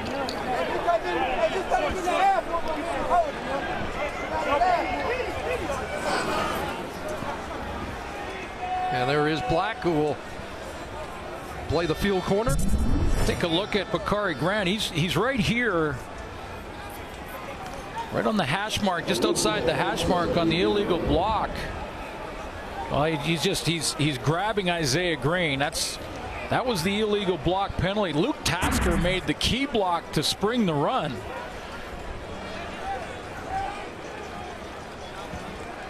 That's only the second time I've mentioned Luke Tasker, and that was for a block. He's only got 1 catch and been targeted just once in this game. But of course, we've talked at length about Masoli struggling. During the year, 22 catches against the Argos out of 26 targets, 267 yards and a touchdown. He was the guy that did the most damage. And on 2nd and 13, maybe he's the guy you have to look to now. Masoli seems to be throwing it better now. Maybe Tasker's the guy. 2nd and 13. 4-man rush. Masoli steps up, does some dancing, and now takes off. And he'll step out at midfield well short. In fact, doesn't get back to the line of scrimmage. the original line of scrimmage. This is a little sign, though, of just lack of experience, because he had so much time on that play. Once he did bounce outside, you know, once he bounces outside, he can get back behind the line of scrimmage, and he's got a chance to really make things happen with his arm now. See, he rushes it. Now, if you stop it there, he's got time. He backs up here. He can still throw it down the field from there. Headlock with the punt, bouncing down around the 10-yard line. And the Argos return it to the 15. That's a 45-yard punt. Ricky Ray's got a 6-point lead, but going against the wind, probably needs more. And now he's coming out of the game. Let's check in with Paul Apolice. Yeah, guys, look for McPherson to play a lot more in this run package to be able to extend this drive and take time off block for the Ticats. But Ricky Ray in that third quarter, he was able to find his checkdowns. Defense did a good job, but they couldn't get his checkdowns away. Great job by Ricky Ray. And a little deception from Scott Milanovich, who had Ray in the huddle until it was just about time to go back to work. And they'll hand it off, and here is Whitaker, who's planted, and something happened to his leg. Yeah. His right leg, and you don't want to be too premature here, but Zach Collaros had the same thing happen to him on this turf. And Whitaker trying to get up quickly, and they're trying to make sure he's okay first. Now he tried to put the brakes on here and cut back, and he just went down on his own immediately. That knee locked up. We have seen that a few times here now. No contact made on Whitaker. Chad Cackard is dressed. He's been in the special teams lineup in this one this afternoon.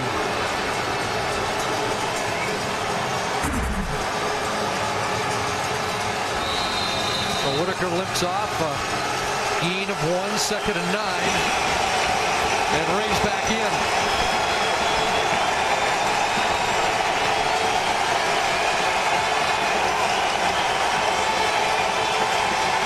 Ticats drop off, but pressure on, and they get to the quarterback.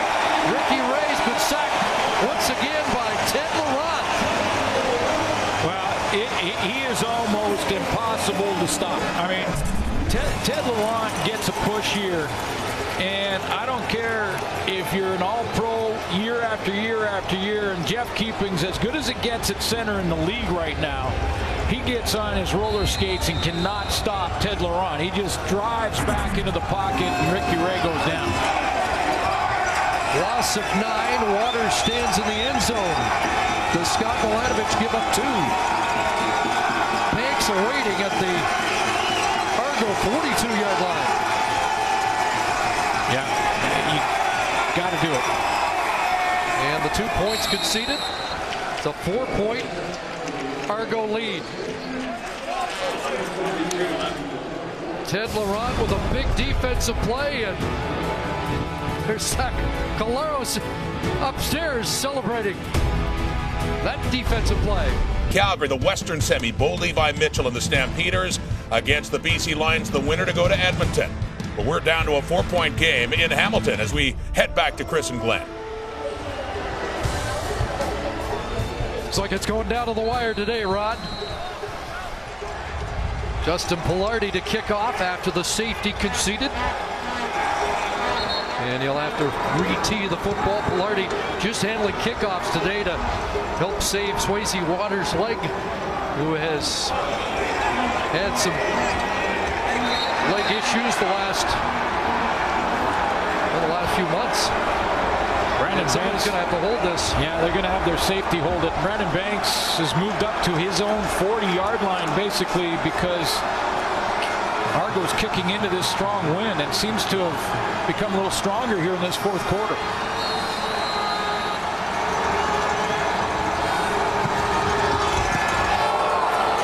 Line drive, and Banks knocks it down, and here comes a flag as Brandon Banks gets across midfield to the Argo 49-yard line. But again, there's a flag down, and looks like this one will back the Ticats up. Brian Roll has been the best cover guy for the Argos all season long. I mean, he only has 8 cover tackles on the coverage teams, but Major foul. Face mask. Toronto number 36. A 15-yard penalty is enforced from the end of the play. And a first down. Wow, it doesn't back the Ticats up. It'll back the Argos up. And Hamilton's already in scoring position. They were excited to get Brian Roll back, a guy that Scott Milanovich said electrifies the bench with his play on the teams, but he gets called for a face mask. Yeah. Good return, just got better. An excellent field position for Jeremiah Mazzola.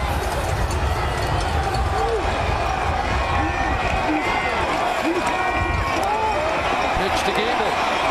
Cuts back down to the 27-yard line.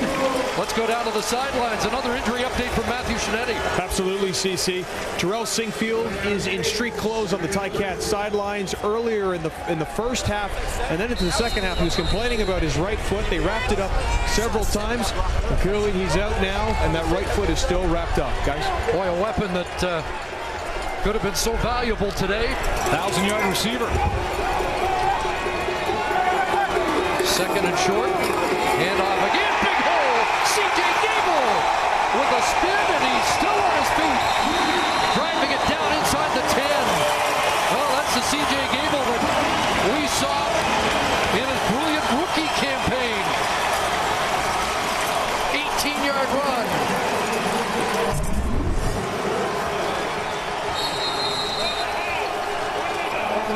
Landon Rice is in at right guard, and he gets to that second level and on to Gregory Jones in the middle of your screen. That opens it up for C.J. Gable, and then he makes a move on Jermaine Gabriel. 77 yards for Gable on the ground. First and goal. Mazzoli, quarterback draw. And down to the 3-yard line. Greg Jones saves the touchdown along with help from the safety, Jermaine Gabriel. That time, Jones didn't have to deal with the guy like Landon Rice. He was now didn't have an offensive lineman in his face to work to this tackle and stop Jeremiah Mazzola before he got to the end zone. If you can get a lineman onto the second level, you can get a run play going. Second and goal from the 2.5. Hand off inside. Gable. Second effort.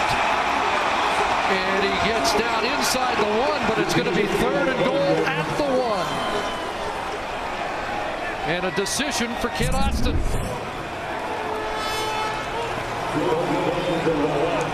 Second effort there. It looked like he was close to that goal line, but did not get there, and it did not cross the plane. Even when he stretched it out, goes back to the 1, and Ken Austin's leaving the offense in. They have turned the ball over once on downs on a 3rd and 1 miss, but this time it's Mazzoli, 3rd and 1. Straight ahead. Touchdown.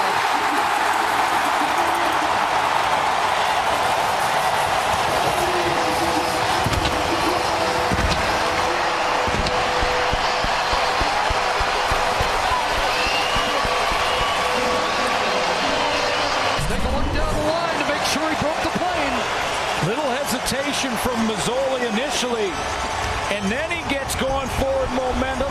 Greenwood over the top again, but again the second effort crosses the plane. You saw him extend the hand with the football to break the plane when it initially had been stopped. He lost the handle of that ball too, but not till after he broke the plane. So the Ticats have the lead.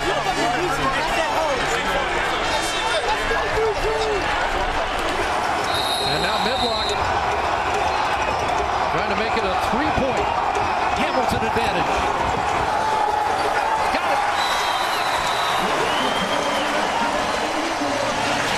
22-19. The Ticats have the lead.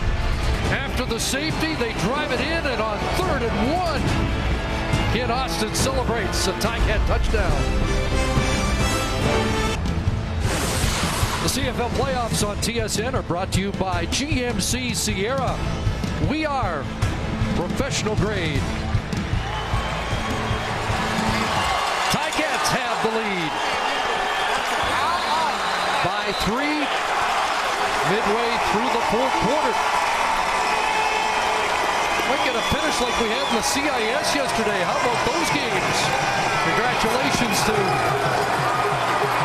Montreal, UBC, Guelph, and St. FX. Packard on the return to the 30. And now the Argos have to score against the Wind. I don't think there's any Hamilton Tiger Cat fans that are going to mistake Jeremiah Mazzoli for Zach Collaros anytime soon, but he's been a different quarterback, playing with a lot more focus of getting that run game going. Some CJ Gable in that drive. Mazzoli running. He's throwing with more authority, more zip, and more confidence since he threw that touchdown pass to the Bakari Grant into the Wind. And since he was benched for a couple series. Good news for the Argos. Brandon Whitaker back in the game, and a hand off to Whitaker. Gets it outside. Brandon Whitaker close to a first down. Tackle on the play by Courtney Stephen. You got to believe that Brandon Whitaker is gutting it out right now. I mean, that didn't look good when he went down in the last series. And he looked like he was making controlled breaks here. He wasn't running, I don't think, with as much acceleration as we normally see him. In fact, I see a little bit of a limp. He must be gutting it out to stay out there. But it's that time of year. Wasn't up for a first down, up at the 42. 3 receivers to the wide side. They fake to Whitaker, and Ray on a roll. Ricky Ray pulls it down and lunges across the 50, close to another first down. Don't see that often from number 15. You don't, but it starts with the play action fake to Brandon Whitaker.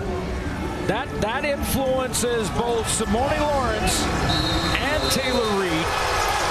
And then he gets outside. And Ken Austin said yesterday that don't be surprised when Ricky Ray runs around and buys time. He never gets credit for that, but he does it pretty well, and that was a big first down. And plunges ahead for the first down and short yardage. Nothing but good things to say and respect for the quarterback that Kent Austin was facing here this afternoon. But they're going to go with the jumbo group up front as Wayne Smith has checked in and Chad Owens comes to the sidelines. So double tight ends and 3 receivers go in motion. One stays in the block, and what a spin for Whitaker. What a terrific run by Brandon Whitaker to the Ticat 49. Gascon Ladon, who's playing for the injured Eric Norwood, has Whitaker in the backfield here for a loss of about 6 yards. He cuts him off, and that spin move gets him to the line of scrimmage and then some. What a move as he's just getting the ball, playing on 1.5 legs.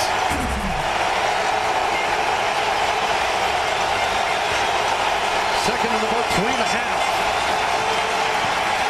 Ray underneath, the crosser's caught, and it's a first down catch for Deontay Spencer. Best looking Argo drive against the Wind here today. A lot of discussion on the MOP candidate and Trevor Harris playing or Ricky Ray playing. This is why Ricky Ray is playing, because he's got an answer. The veteran's been in these situations so many times. His 17th postseason game. The accuracy on that throw, bang on, and Spencer a little banged up after the tackle. Goes to the sidelines. Chad Owens back in. And a little flare out into the flat. Owens breaks a tackle. Coming back against the wave, and he's going to lose yards. Back at the 47, he headed west or east when he had to head north. Yeah, he might have had a yard or 2 gain if he just lowered his shoulder pads and went forward, but I'm sure Scott Milanovich will allow a guy like Chad Owens to be creative if he wants to, and sometimes that means you'll take a loss. Loss of 4, 2nd and 14. Outside field goal range at the moment. Waters missed from 40 against the Wind to start this fourth quarter.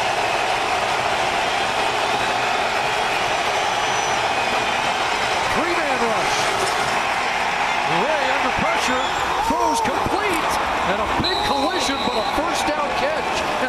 it's Deontay Spencer. The veteran Ricky Ray knew that he had Justin Hickman line up in the line of scrimmage and then drop out. So now he's got just three-man pressure, as you mentioned, Chris. So because he's got three-man pressure, Ray can be a little more patient, doesn't check it down to Whitaker. He waits for an intermediate route to open up, and he gets him over the top. Played just 8 games in the regular season, 502 yards receiving. Spencer has 8 catches for 84 in the game. First down, Argos taking time off the clock and threatening here. Ray now dumps it off, and Whitaker will get pushed out at the 34. Or excuse me, the 29 has a couple.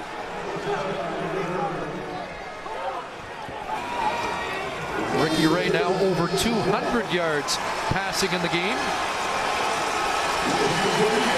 He's going to need a few more. Didn't mark him out at the 33, so it is a loss. And this will be the final play before the warning. 2nd and 13. Can they convert again? Ray looking downfield. May have a man open at the goal line. It's knocked down. 2 men in the same area, and Brandon Stewart with the breakup. You're right, Phil Bates. Monte Spencer. 3rd down, the field goal team coming on, looking to tie the game. But first, the 3-minute warning break at Tim Hortons Field. The CFL playoffs on TSN are brought to you by Wendy's Bacon Portobello Mushroom Melt. It's back, but only at Wendy's. Now that's better. And by Shaw, proud sponsor and fan of the Canadian Football League. You don't ever see 2 receivers in the same spot like Bates and Spencer on that last play. Waters with a second chance from 40. This time to tie it. And he's missed again. The wind takes it wide. And Banks is going to bring it out. And gets beyond the 10-yard line. So 2 key misses by Waters from the same distance against the wind. And it's still a 3-point game. Injuries have plagued Swayze Waters the last third of the season. Let's take a look at the hold from Trevor Harris. That was excellent. Stepped into it. The form looked good, and that wind just pushed it wide. That 2nd down play, let me go back to that. Bates and Spencer in the same position. One's supposed to go on the rail and one to the post, isolating that deep defender who was Brandon Stewart. One bends too far into the middle. The outside player, Bates, and Spencer fades away, and they end up in the same spot. It's to Luke Tasker, and he stays upright. Off contact for extra yards and a first down, and a big one for Ken Austin's crew with just over 2 minutes to go. Been quiet. It's been quiet this afternoon. The Ticats leading receiver, but when they need him, he comes up with a big play. That hitch, a nice block from Bakari Grant. Spin move there off contact. Good yards after the catch from Luke Tasker. First down up at the 23-yard line. Casey Crean's defense needs a stop now. And off the gable off the right side. Up around the 30-yard line, sets up a big 2nd and 3 to 4. Well, even if the Ticats convert here, Casey Crean. Toronto. The Argos just call a timeout because I'm sure Scott Milanovic wants to consult with his defensive coordinator. At this point, you've got to load the box, put everybody up on the line of scrimmage, and dare Jeremiah Mazzoli to throw the ball behind you to beat you here. They've got to get the stop, and they got to stop the run to do it and make those tackles.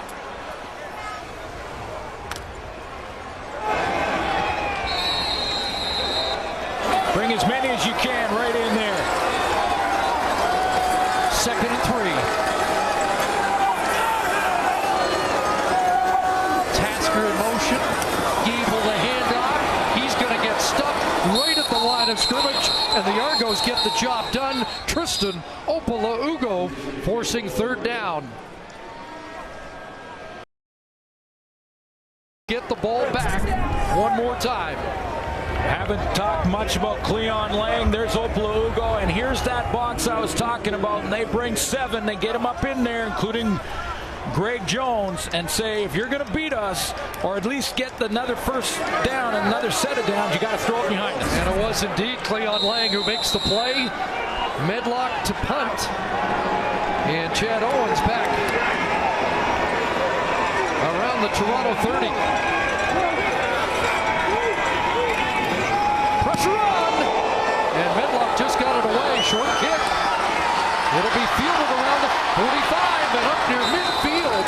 So the Argos have great field position with 77 seconds on the clock. Well, he's been a champion 3 times. That's punt almost blocked by the Argos, but Ricky Ray, a Grey Cup MVP, 3-time Grey Cup champion, he's got a 117. To get back there, their last visit, of course, 2012, when he led them to the 100th Grey Cup victory.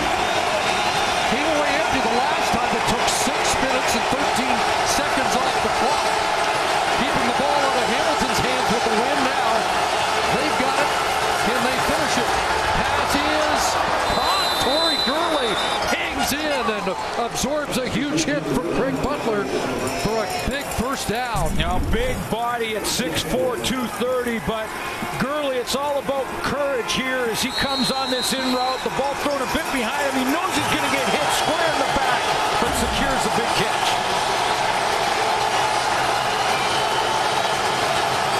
First down, Ray looking for Owens. Incomplete.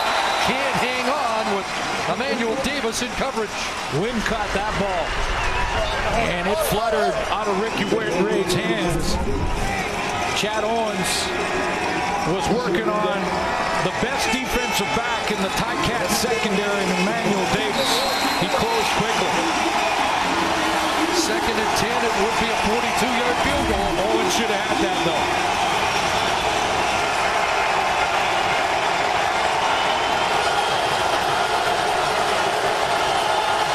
Here they come, safety blitz. Ray gets it away, but fortunate that fell incomplete, nearly intercepted as the Heat put pressure on Ray, and now Waters has got to be good from 42, 43 yards out. This is the A-gap between the center and the guard, and Craig Butler, the safety, times his blitz perfectly so that Jeff Keeping can't pick him up. That causes the problems, and they're going to have to try and get it to a point here.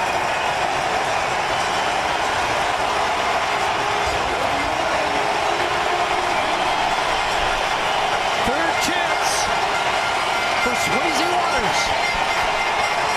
This is longest attempt to tie it. Look at the wind take it, but it hangs in there.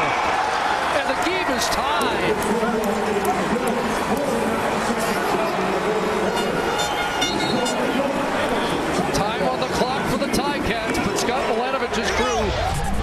Fights back to tie it. Boy, it looked like that wind was starting to flutter that and take it a little bit wide right, but then he hooked it in. You mentioned the longest one, it ties it up.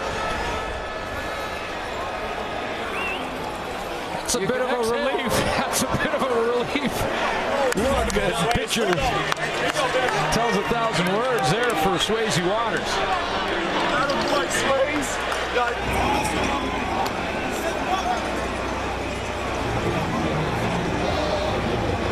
Oh, we've got some drama. Overtime a few years ago, Hamilton and Montreal in a semifinal game. Argos went to overtime earlier this year in Saskatchewan. But the Ticats have time to avoid overtime here this afternoon. They do. And do the Argos kick away from Brandon Banks right now? An 88-yard Rouge for Waters with the win in the third quarter. Looming large now. Nope. Brandon Banks from his 15. side, but runs out of room on the sidelines. Cam Walker was there. Jeremiah Mazzoli. 43 seconds on the clock. Medlock has hit from 55 today. So with that in mind, he needs about 30 yards to get it into Medlock range.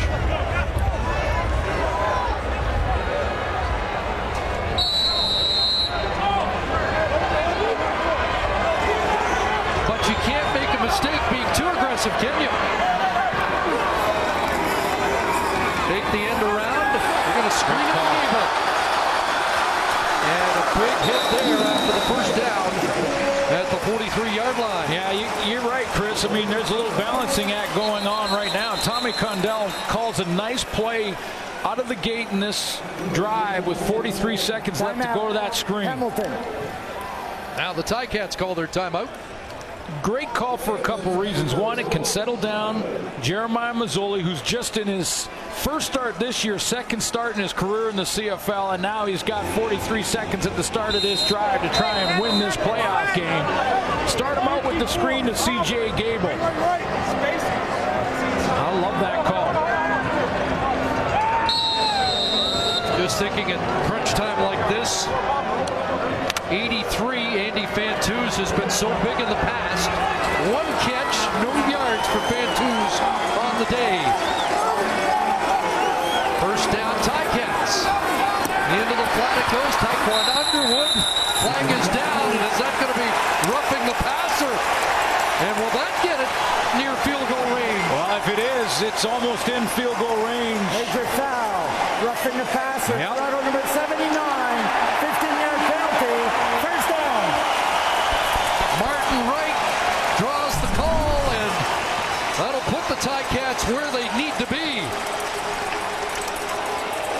Take a look. He goes out and around. He just falls, and you have to control your body. Even if you're tripping or stumbling, he goes low on Jeremiah Mazzoli. That flag has got to be thrown. He doesn't like it, but that's a penalty. Can't hit the quarterbacks low.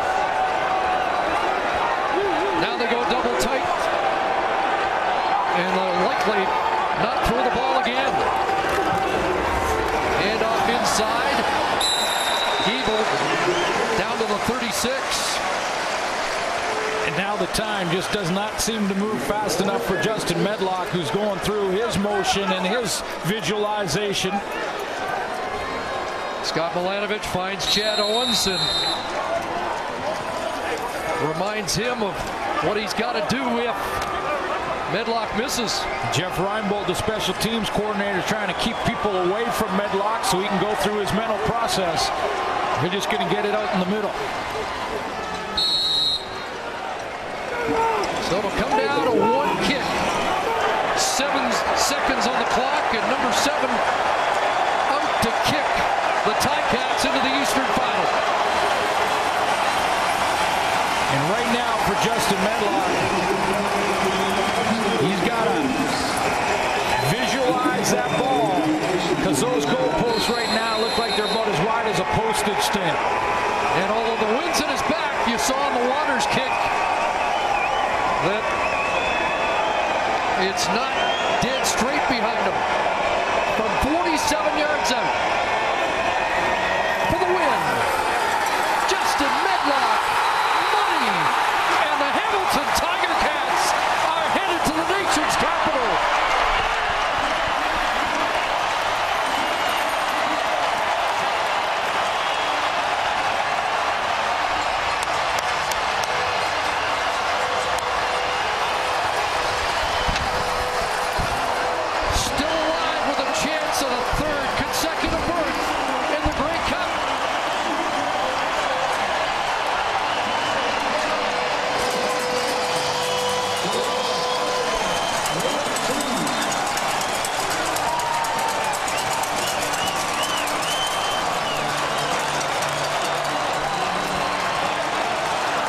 With a quarterback who was number 4 on the depth chart and has just won his first ever Canadian Football League game, Kid Austin wins a postseason game with Jeremiah Mazzoli.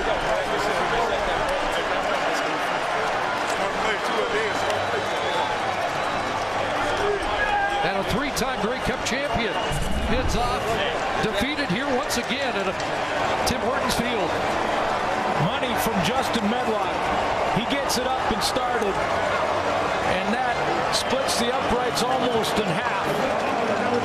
You know, great teams find a way, and when Kent Austin decided to let Jeremiah Mazzoli, who struggled early in this game, come off and watch a couple, it made the difference. Medlock knew it immediately, and Mazzoli was a different player when he came back in after watching Ja'Cory Harris for a couple of series. Led the league in kicking points this year, 89.4% during the regular season, from 55 earlier, and from 47 with the game on the line.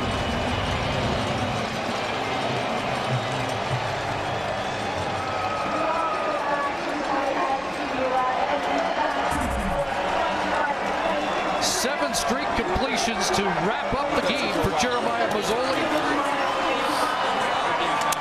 Time now for the Nissan Titan Player of the Game, brought to you by Nissan, the official vehicle of the Canadian Football League. I'm going to give the assist to his coach for allowing him to just settle down on the sideline a little bit. But when Jeremiah Mazzoli came back, he was a different player. Played with more focus, kept to his strength, which is to run first.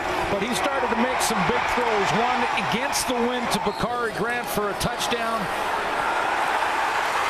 The second half was a big one. That's the Grant touchdown. So Jeremiah Mazzoli, in his first start of the season, in this playoff game, the comeback win. He's our Nissan Titan Player of the Game.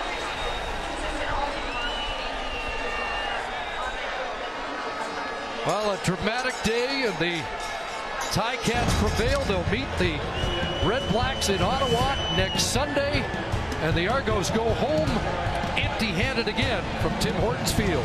Let's join Rod Smith. Thank you, Chris. And coming up very soon, we'll head to McMahon Stadium in Calgary. Adam Bighill of the BC Lions.